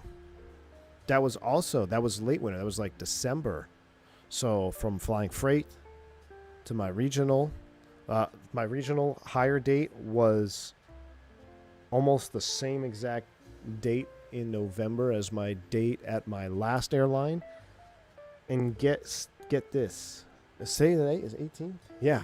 So today would have been my 10-year anniversary at my previous operator. So I'm literally starting a new operator almost 10 years to the day. So November training. I don't know. There's just something about going to training with like a jacket and the hot coffees tastes better. It smells better. Like it's much easier to learn when it's cold outside, especially if it's rainy. And I think it's supposed to get rainy here in Dallas next week. It's the way to do it. Who wants to go to training when it's 120 degrees outside? Cowboys Chiefs? Ew. Oh, I don't want to watch that one. Good thing that's the early game. What's the late game? It's the only one I might be able to catch. I remember my training at my regional operator. I was in St. Louis for type rating training. Actually, so do we have time for a quick story? Well, how far out we got? 263 miles. Yeah. So when I got hired at my regional operator, it was same thing, November class for INDOC, right? So I went to INDOC. I have to look up the date. It might have been like this is same exact week as well, which is kind of ironic to be hired at 3 airlines all within days of each other, the same weekend, the same month of the year. Anyway, so I went to Indoc, and I know I was there for Thanksgiving because they actually sent us home for like 3 days over Thanksgiving, or maybe it was 1 day over Thanksgiving. Yeah, it was actually 1 day off because we watched football in the room. I remember that. So it was 1 day off for Thanksgiving. We stayed in Indianapolis, finished Indoc, and there was a massive snowstorm. It was like one of the Arctic cold fronts that came down. So our entire Indoc class is trying to get to St. Louis for type training. And everybody's flight was canceling.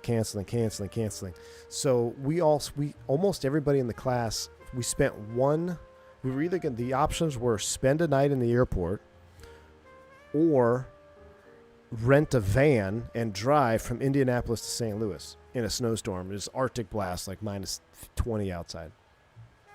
So I'm like, well, I've seen how, no. I'm like, I'm not getting in a van with they're all good friends now. We're like, I'm not getting in a van with you monkeys. We're going to die. We're not going to make it there if you guys are driving. So the class was split.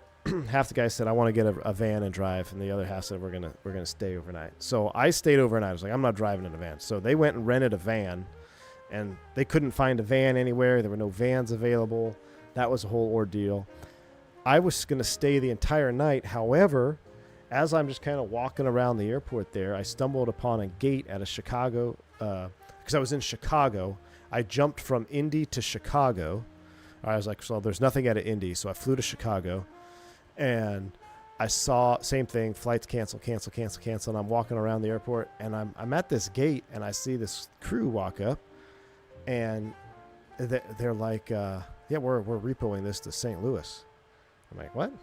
And I was fully cast. I was ready to go. And I'm like, well, can I go on this? And they're like, I don't see why not. So the captain called his dispatcher and all the stuff. They got it all sorted out. And they took like 10 of us flew us down on a repo flight to St. Louis. So we get in. We got in late. It's probably 1 o'clock in the morning or so, but it wasn't that bad. And because it was a repo and they had all the fuel, everything, and it was a complete non-event. So we were loving it. Meanwhile, the half a class that rented a van, they got stuck in traffic. They got stuck in snow. They almost went off the road a couple of times. So 1 o'clock in the morning, fast forward that day, we had that day off. No van shows up. They're like, yeah, we're still like 6 hours out. So it takes another day. The next day class started.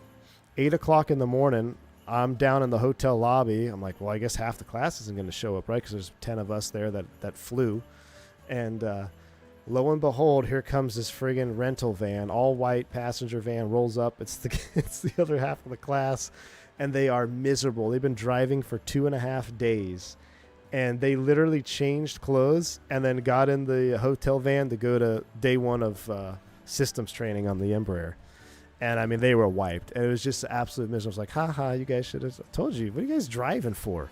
We're pilots now. Let's jump seat. Like, use your imagination. Just because Indy's canceled doesn't mean you have to sit around and wait. Like, we went, let's go to Chicago. So a couple of us went to Chicago. Actually, I think a couple actually went Chicago, Dallas, St. Louis. They went a different way, but I think there was a good about seven of us that went on the repo flight. And we were just laughing because we were all rested. We had our coffee and donuts, and everyone else just looked like complete ass in class. It was great. So that was my introduction to systems training. And then it was so cold that day. So get this icing on the cake, right? So we're in Flight Safety International, St. Louis. We're doing our training. And it's so cold, there's a water, and there's like a pipe break and a water boil. So basically the water's contaminated now. So you have to boil all your water before you use it, or else you can get sick. So the hotel shuts off the hot water. So now these guys that have been in a van for 3 days and are miserable, and all they want to do is go back to the hotel and shower and get clean, no water. No water. It was under a water boil for like 2 or 3 days. They ended up turning the water on. I think we had cold water. We took cold showers for 2 days, and then finally the hot water came. We were at the Holiday Inn St. Louis.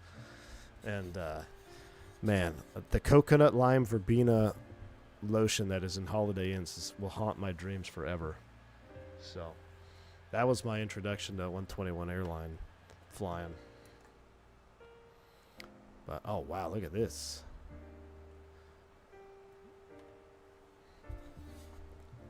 No shower, man.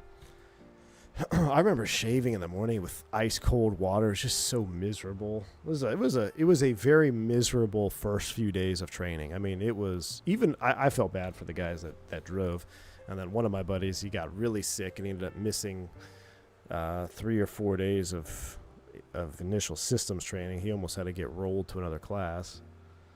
But yeah. Yeah, cold water sucks, man. It's like, that's the one thing you look forward to, right? In the shower in a hotel, you're like, I'm going to get hot water in a hotel. Nope.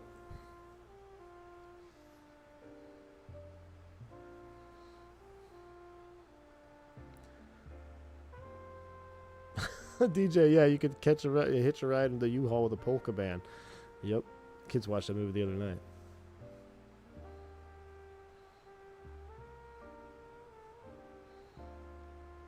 Yeah, I'd rather be cold than hot, though, 100%. Because you can get warm. You can get warm. You can't get cold if you're too hot. Can you imagine how lost Dallas defense will be with a short week prep for KC? I know, man. It's going to be bad, Fubar.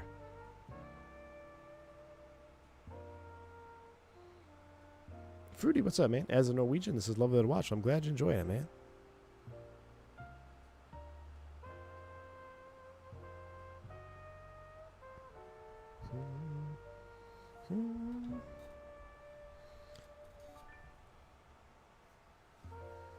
I'd rather be cold than hot than start getting too hot and sweat. Yeah, agreed. Thomas, give me sunshine and ADF any day. Yeah. Hello from Germany, Grimmel.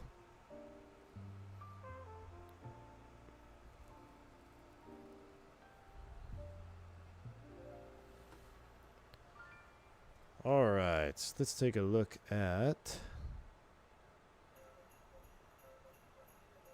what we got going on here. We land in 3.6.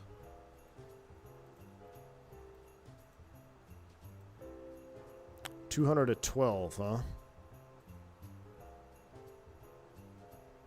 200 at 13. Light snow. Great.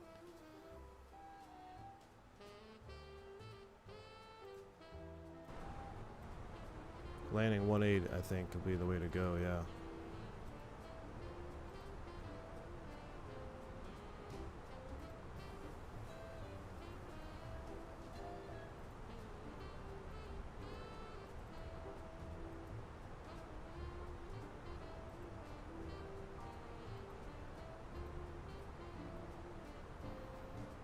Yeah, juice approach 1.8 off of Nornu.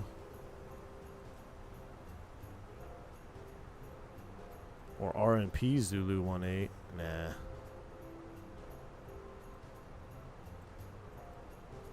We're gonna do the Zulu.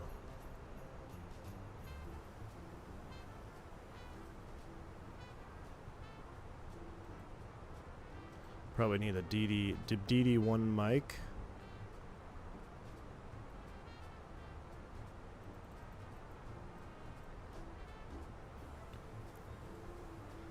The DibD1 mic. Do we have Apsim? Ogbod? Yeah, Ogbod. Ooh. We're going to do Ogbod. The DibD1 to Ogbod.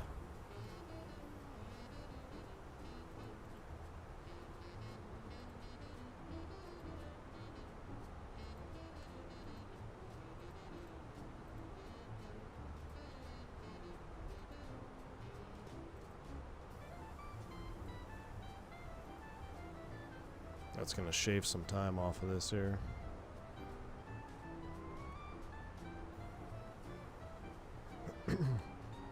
Center Scandinavian 357, request the ILS Zulu runway 18.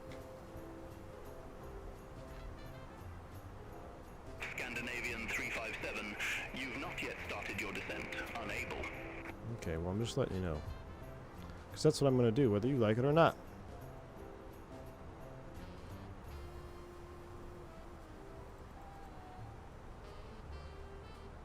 Don't even need to go to DibD, really.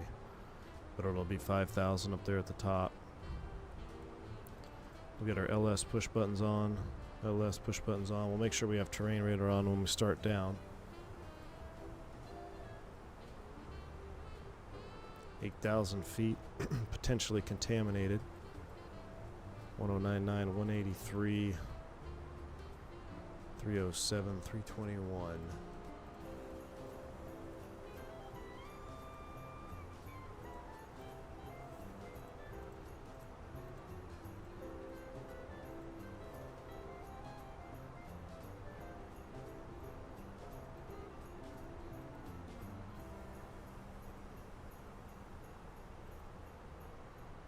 Minus 10. Oh no. Well, minus 3, that's better. Minus 3 snow showers. 10:03.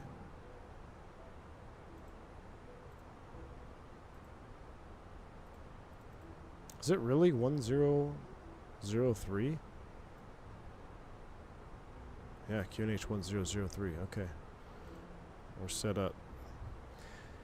Al Loper, my man. Al, thank you for the $20 super chat. Says the goal in 5 years to look back at this time and say why I didn't make the jump sooner. Indeed, Al. Happy Thanksgiving, Merry Christmas, and New Year's to you and the family and everyone in chat. Al Loper, my man, thank you so much. Very, very kind of you for the $20 super chat. Appreciate you, sir. Very kind. That is the goal. It'd be nice if it was 1 year later and be like, why didn't I do this sooner? Matter of fact, I already know. I already know that I should have done it sooner, but there's nothing I can do about that now, right? But yes, indeed. Did Mr. Rendazzo say anything about 7.3s? Yes, he did. He is anticipating them before Christmas. That's what he said on the podcast, anticipating them before Christmas. He also said that they would be ready before I got out of type school. So, if you know, you know.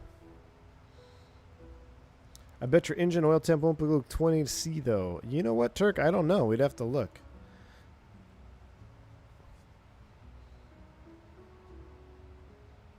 Beyond ATC ban coming.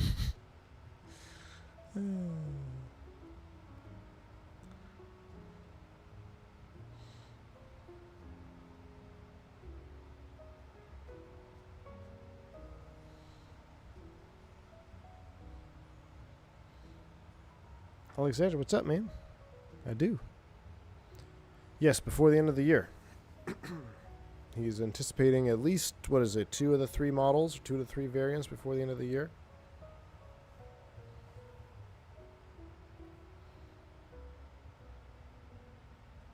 Yeah, he does catch a lot of flack, man. He does catch flack. I think I was telling, I said this to them too after the interview. I was like, it almost seems like an NG version of PMDG now, right? Because for so many years, essentially the entire PMDG lifespan, or go back to early 2000s, it's always been, any updates have always been very formal blog post, right? And I think you lose human element in that a little bit, right? So now with PMDG coming out, doing interviews, and even just the PMDG official YouTube channel where he sits down and talks to you about what's happening, I think that's a good thing. I think it's kind of a next gen of PMDG, and you get a little bit more of the person behind the scenes, right? So I think they're doing a good job.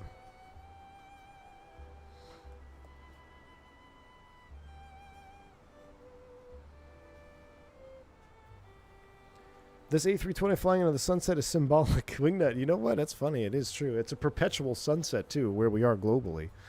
We took off at sunset. It's been sunset the whole time.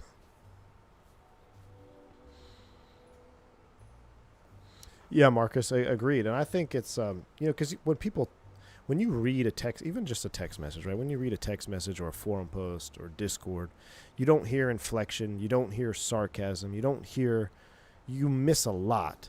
So you project your own feeling of emotion on how you interpret the words. And I think a lot can be lost in that. I wish PMDG would come back with the MD-11 J41. I know, Mike 85, and I wanted to ask that. I just kind of got distracted. I was like, I'm going to ask about the Jetstream. I'm going to ask about the Jetstream. I never ended up asking. We just kept talking about other stuff. But I wanted to ask, will the Jetstream or any prop, well, the 1900, I don't think the 1900 will, but especially the Jetstream. Jetstream, do you think the Jetstream will ever make an appearance? Or another tri-jet, whether it be an L-1011, a DC-10. I mean, they own a Falcon jet, right? So they got a Falcon 50. So you talk about having the manuals for a Falcon 50. Imagine a PMDG Falcon 50. But you look at I think what he said too about how PMDG has been slow between products, and they've been very slow between products, and then they did a self-analysis of that, and they realized they just have too much going on, right? The team's too spread out. So if you bring everybody in, do the same, focus on less stuff, but focus more on a few things, that increases the rate of production. So we'll see. I mean, the fact that he was hinting that the 7.4s might be releasing at the end of the next calendar year, was at 26. To me, that's huge progress in of itself. I was thinking like 2028. I was thinking like at least 3-4 years from now. So, who knows? Who knows? You're going to love full total manual control. What airliner would you fly if you could pick any current airliner? Can I pick the routes it flies? I'd pick an A340-600 domestic turns only.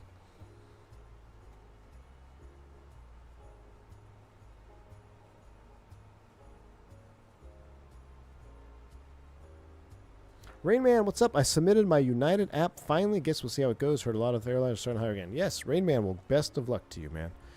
If you have any questions or need help, send me a DM with that app. I am familiar.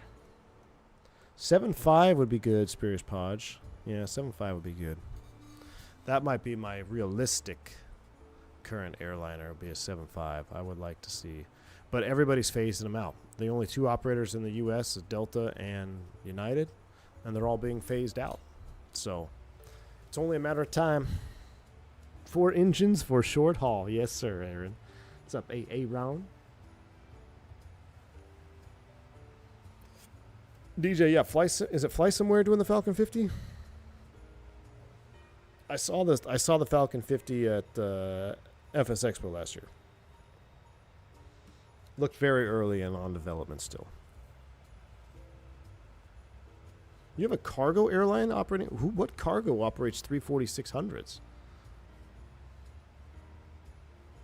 Flying a King Air to ski resorts? I mean, that'd be cool too.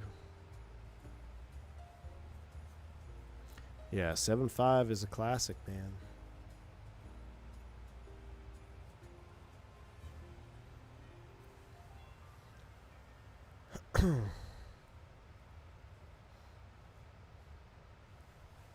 European cargo, very cool.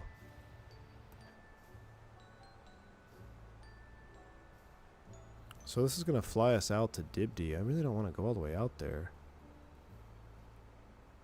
I'm going to see if I can request direct to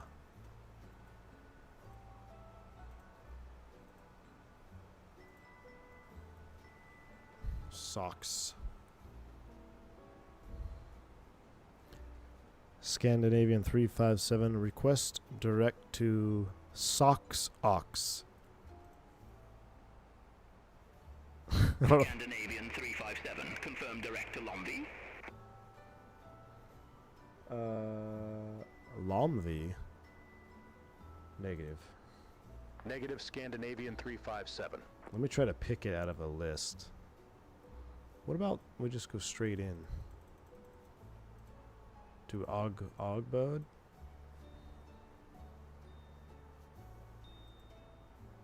Scandinavian 357, request direct to fix. I want to do Ogbod. Scandinavian 357, roger. Say fix name.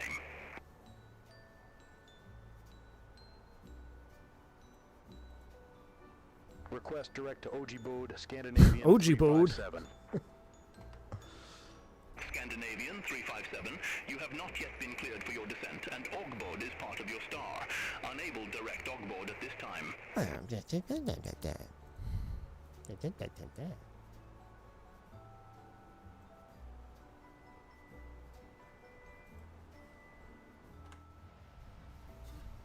Was anyone else able to see the Aurora Borealis? Yes, there was a lot of people, man.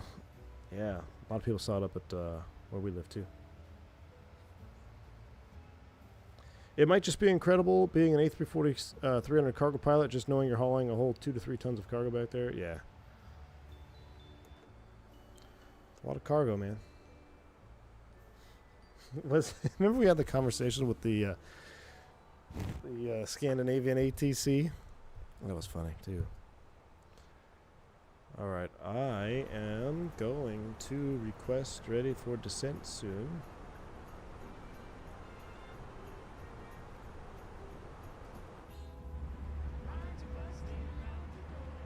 Man, those clouds.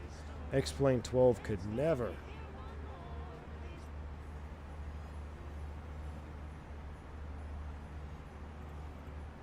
Look at those clouds, man.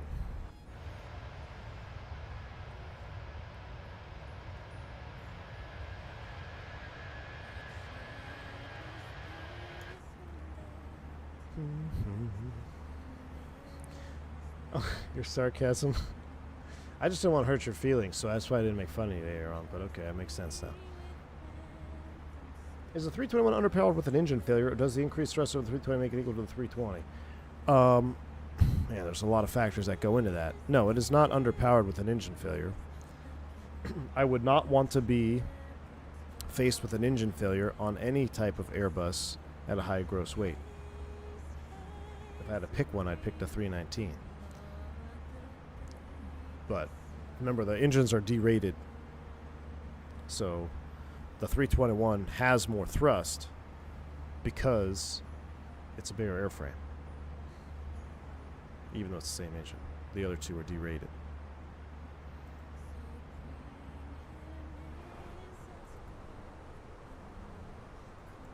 Scandinavian 357 ready for descent.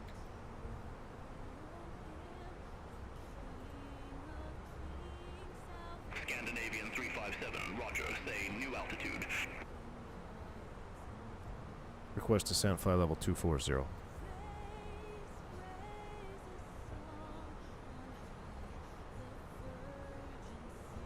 Scandinavian 357, unable, your flight is to the south, and flight level 240 is an even numbered flight level.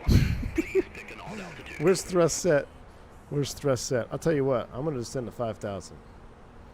I'll tell you what, I'm going to descend to 5,000 right now, and you can't stop me. I'm descending via the star for the ILS-18 Zulu for Scandinavian 357. Biatch. Scandinavian 357, I didn't get that altitude. Say again, altitude. Altitude. Scandinavian 357, I didn't get that altitude. Say again, altitude. You'll figure it out. Alright, time to go to work. I love messing with the ATC.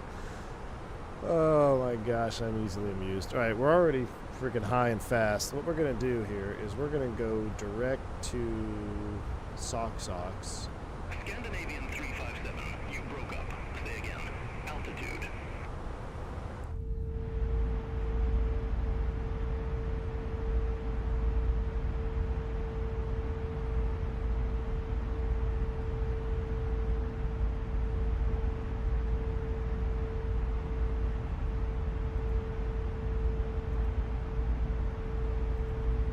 I'm just going to switch to center and not deal with him.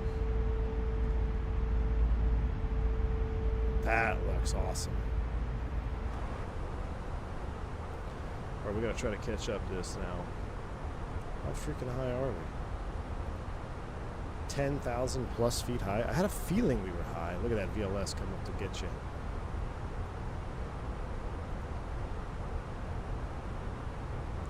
Dive, dive. We might have to do a turn and a hold there at Ogbod. We'll see. We're diving down. We'll see if we might do a spin and turn around and hold there at Ogbod.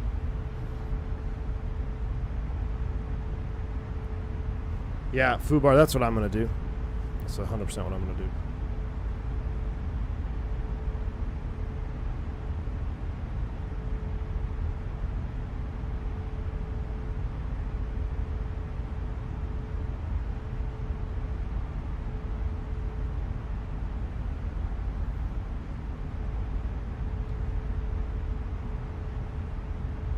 Yeah, the arrival stuff it gives you an issue. Well, I think partially it's because I filed an arrival to the north, and unless you change it with them, I think it has a problem, like trying to figure it out. But that looks amazing. But the best part about it is just switch frequency, switch the tower, and then you'll have traffic and everything, and it's just as good. My number one reason that I like it so much is the imported traffic. It's perfect. Really brings your sim to life.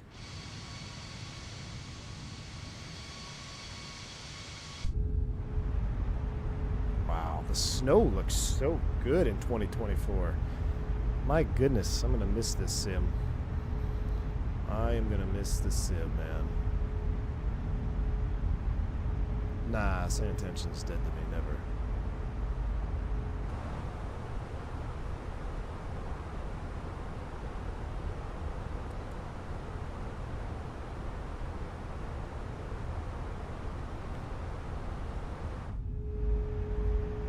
Look at that.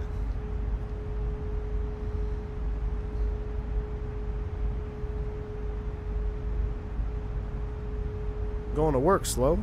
Going to work.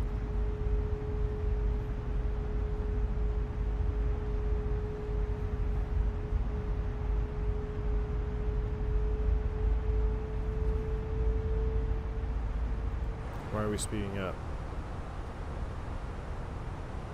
We should be... Oh. Should have been in thrust idle descent. No wonder we didn't catch up. I just gave it all that extra. Alright, I'll tell you what. This is good practice. Ogbod, hold, computed. What's the inbound course on the ILS? 181.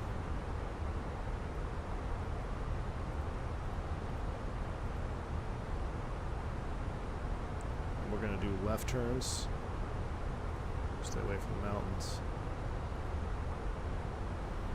Scandinavian 357, descend and maintain 1010,000. Hold at Ogbod until further advised.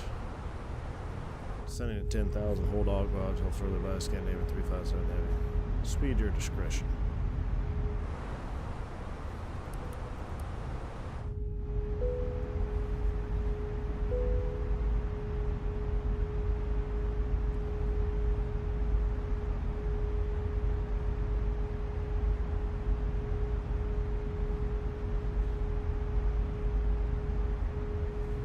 Hopefully nobody has any ear trouble, which I actually do right now. I've got like a weird sinus thing. I just can't shake it, man. I wake up...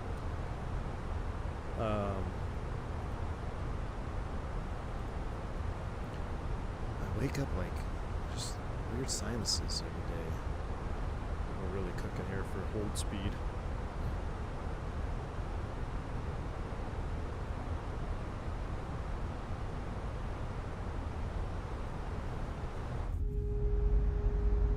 Wow. Screenshot.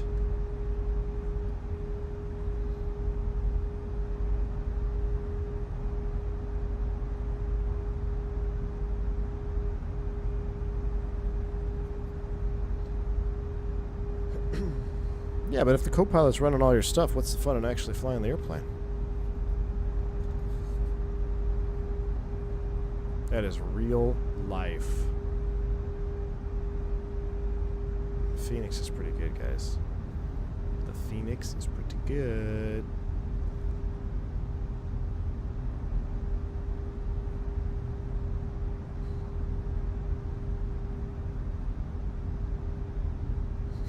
You can explain Microsoft 2024 rough landings. That's funny, man. Yeah, my extensive time in Microsoft Flight Simulator. All my Atlantic crossings to Scandinavia. No matter that I flew for a domestic operator.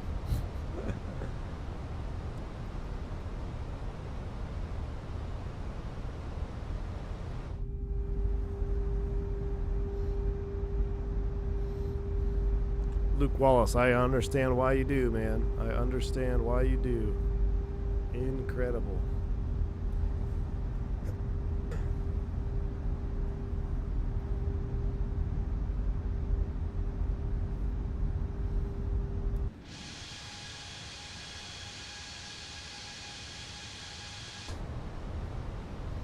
Jeez.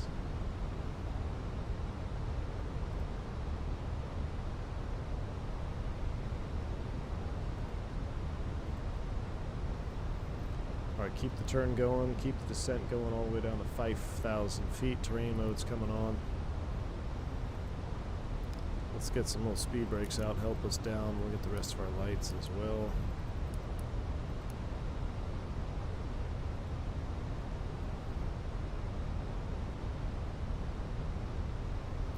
Light snow showers. Arrival perf. We're going to call that good medium. 1.8. Apply METAR. Landing weight 125 even.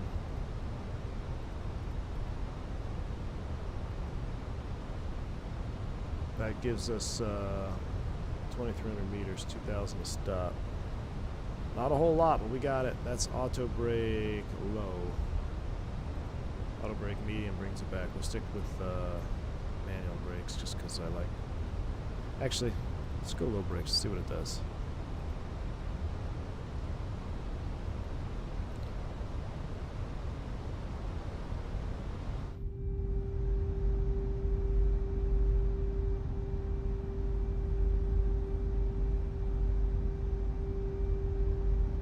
That's pretty cool, Marcus. Yeah, getting the lightning moving in.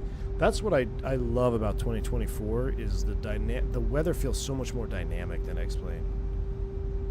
Although I will say, after the last couple of flights we did, X-Plane felt a little bit better. Like there was rain being called for in LA and low vis, and that's what we flew into when we got. I mean, I'd have to do some more flying in it, but it did seem a little bit better. This looks cool. Look at all these like little mountain lakes up here. They're just ice cold. I bet that water is so clean.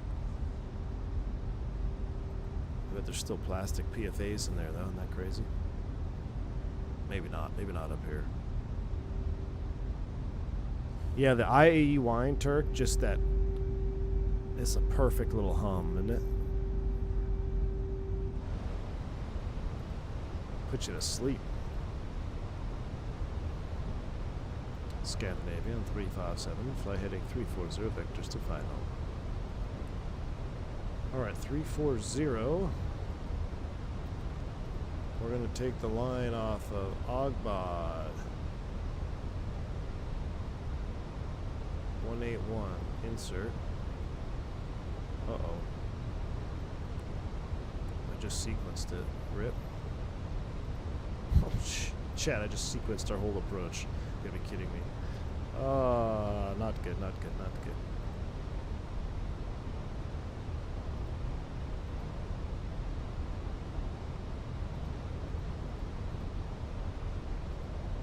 No!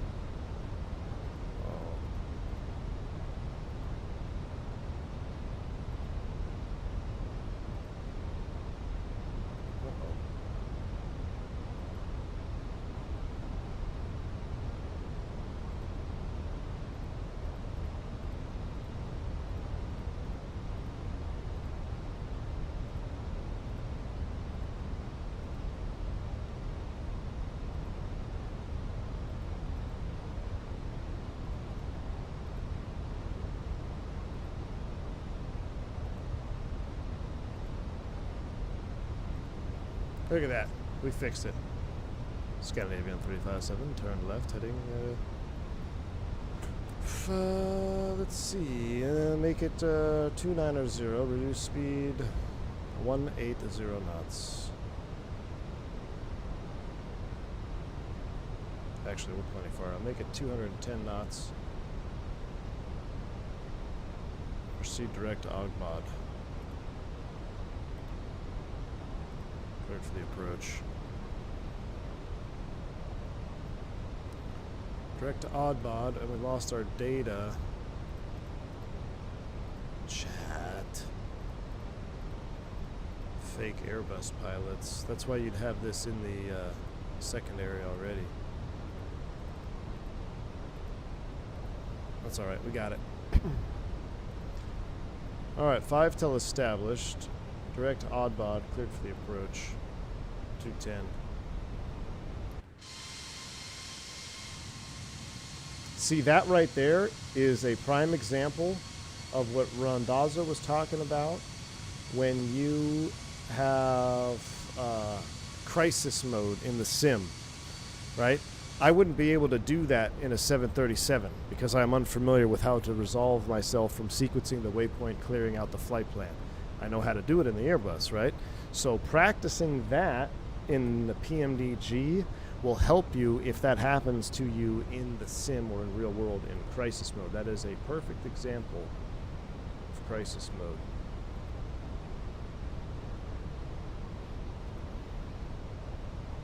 All right, but we're all ready. We got flight recorder. We got plenty of time to spare. Let's get flight recorder running. Where's my flight recorder? There it is.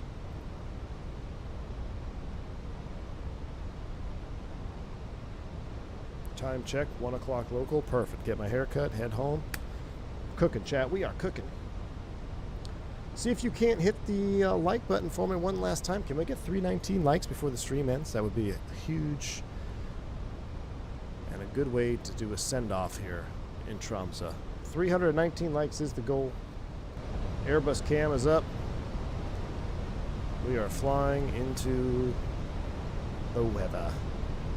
Lokestar glide slope blue.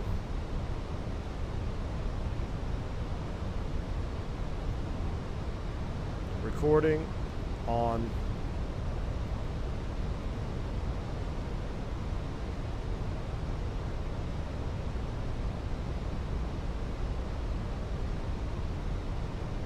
Bring it back to 180.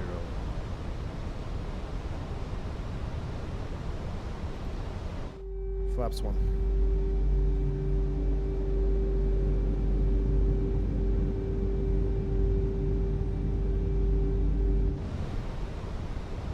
Glide slope star, go around altitude. I should know this, we did it 4 times. 3,000 feet, initial. 3,000. Going altitude set 3,000. Via Fenix minus 10 flaps 2, speed checks flaps 2.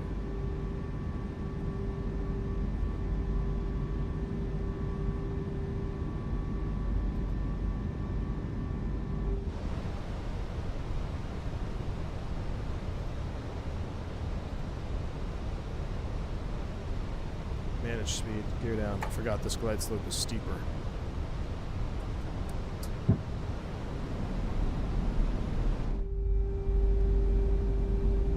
The sounds are so good, that thump. Hear the ding signs. That's why the signs are in auto.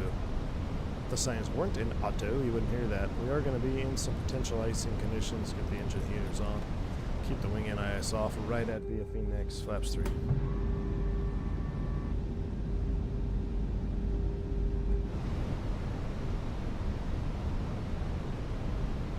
This glide slope is a little bit steeper than 3 degrees, so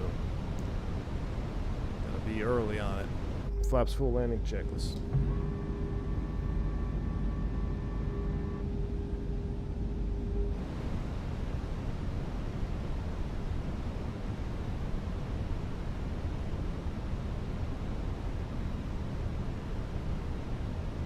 This is trippy coming over these hills here. Wow. Because the terrain is falling away from you. I mean, you look really close, but it falls away from you there. Spicy. Landing check is cabin crew advise auto thrust. Speed. Auto brakes are all low. ECAM memo landing on green. Landing checklist is complete. 1,000. That's not correct. We are not at 1,000 feet. I mean, that's correct. Call out, but that's not correct. We're not at 1,000. We're 1,000 above the ground, which is not where we need to be. We're still 2,200 feet above touchdown zone.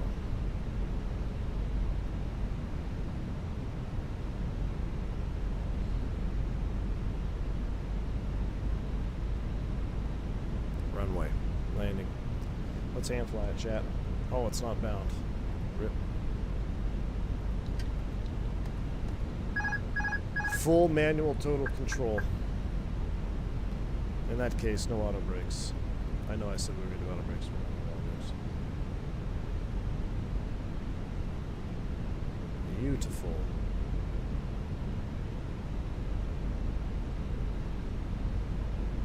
Oh, I forgot to switch the tower.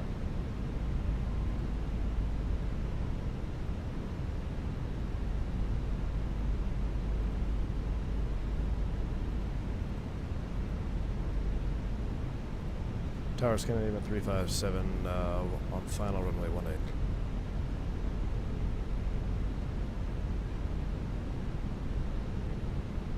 Tromso Tower, Scandinavian 1,000. 357, go ahead. Gonna, All aircraft be advised, information Lima now current QNH 1003. that looks beautiful. Wow. Much better weather than last time. Winds are right down the pipe. That bridge is pretty cool too. For default scenery, great. But this is a free add-on. Never mind. This is a freeware Flight Sim TO airport. I know we're getting a little bit low. 500. It's on purpose there. Take it down about a half dot. 100 above.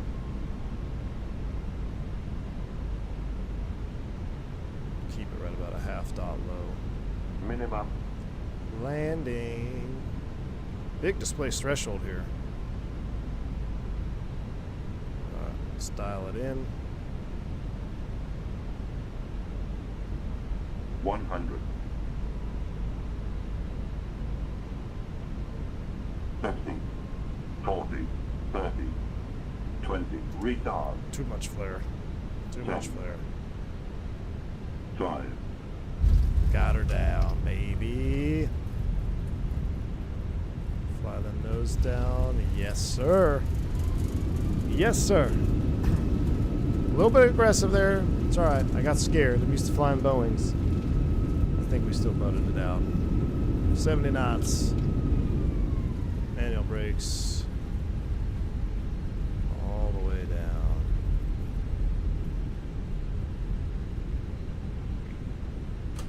Stow it.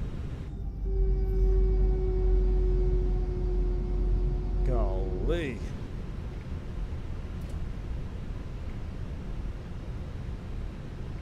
This approach is awesome.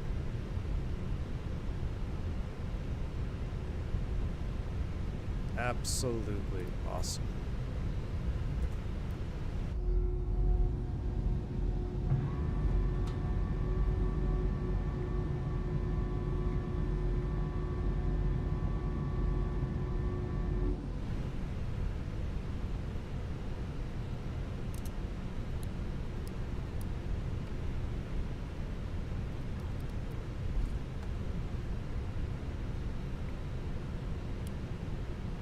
We're not going to shut it down because we're going to do a replay.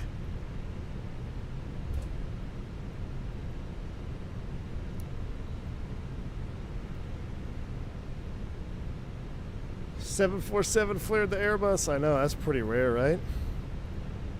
It's all the X-Plane. I tell you what, it's so true though. For those of you that always want to compare X-Plane and Microsoft. Microsoft, I feel like you have to flare in general a little bit less than you would in a real airplane. Across all airplanes I've flown in the sim, you always got to flare just a little bit less. Ground effect is a little bit too sensitive in 2024, but just a little bit. Conversely, in X-Plane 12, it's the opposite. You have to overflare in every single airplane on X-Plane 12, or else you will completely smash it. I just feel like ground effect is not enough in X-Plane 12. This is F-Flight Sim TO scenery in a bill, believe it or not.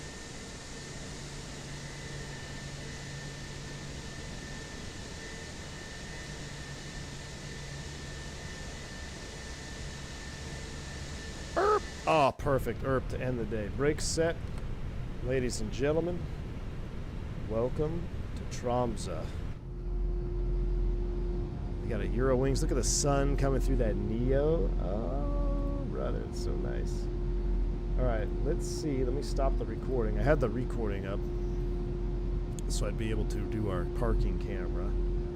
And, oh, 122 feet per minute at 1.1 G. Beautiful. All right, we'll close that. Let's take a look. Thank you, Igloofly. We'll see you, man. Lights.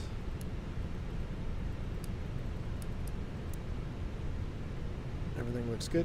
All right. Execute. Oh, looks so good. Let's run it forward a little bit. Brakes off. Flaps coming out. That's coming on. The auto thrust back on. Auto thrust get reconnected there. 122. Should have handed out forehead pads first. What?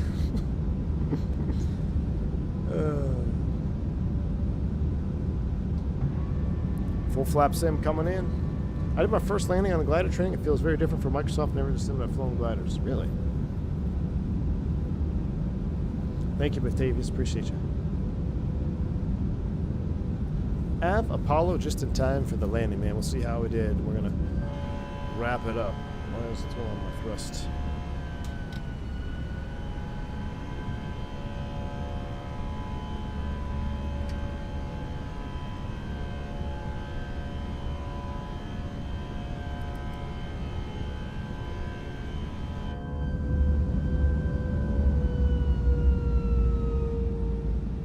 A yoga landing. There we go.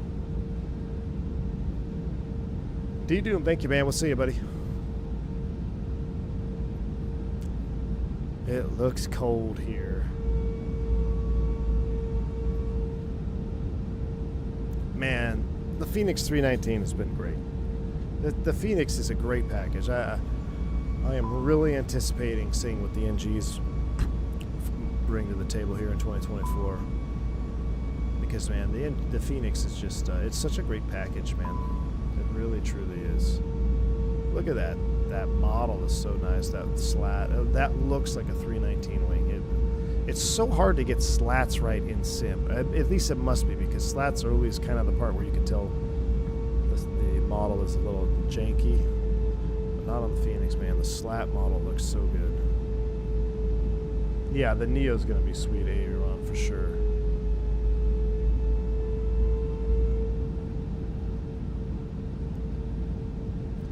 Comes our 7.4 flare, still in the touchdown zone.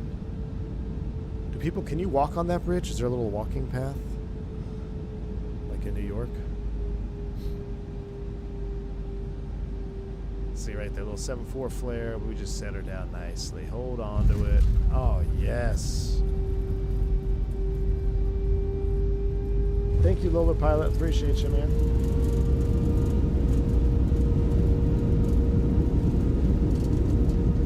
They always look good for wind view. Flare to 10 degrees. I did have a little bit of flare. I did have a little bit of an overflare. There is no, there's no denying that. I had one of Aaron's landing there. That's how Aaron flares his sucker. I've seen a few of his landings. He likes to overflare them.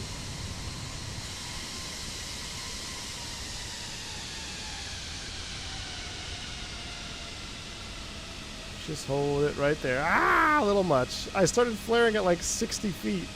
There we go. Just, oh, beautiful. BT smell. A little high on the flare, but we got it. Right on center line, chat.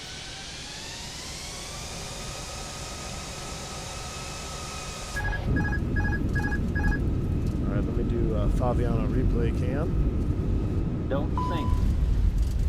Right about there. We'll go insert, we'll reset the camera. We'll do this.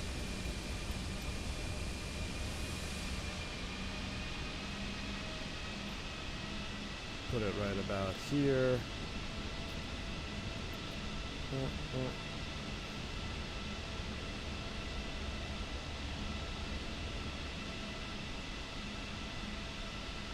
Close enough.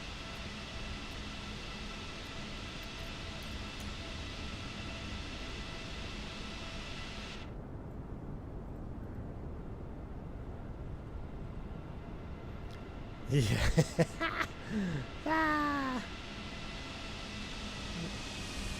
I have PTSD from the old 319 model.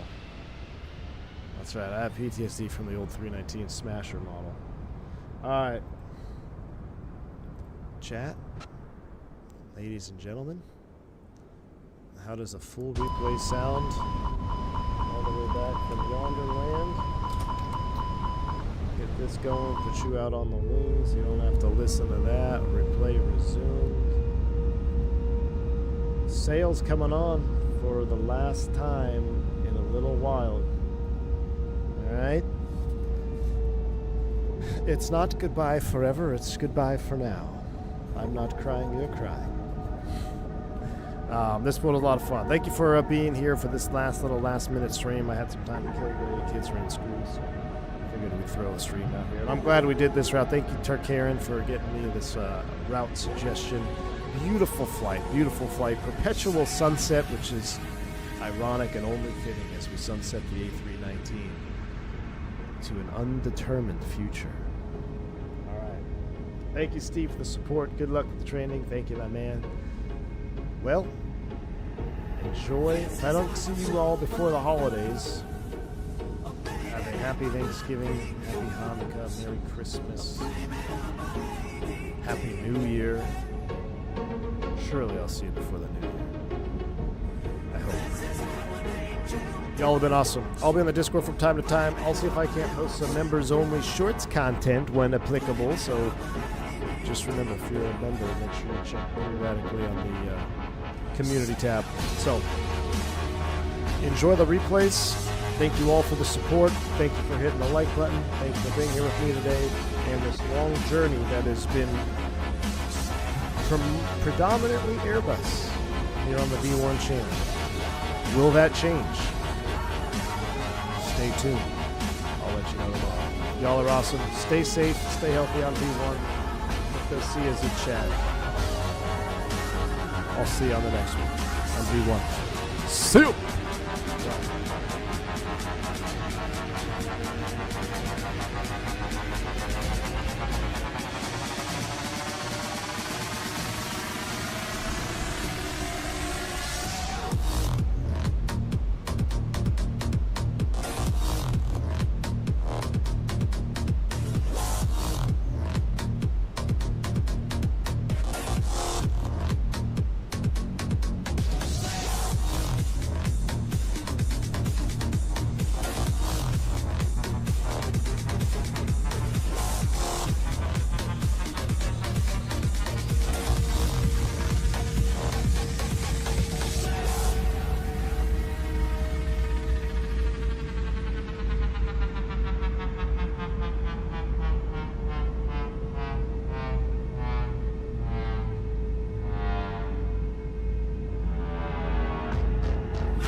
500.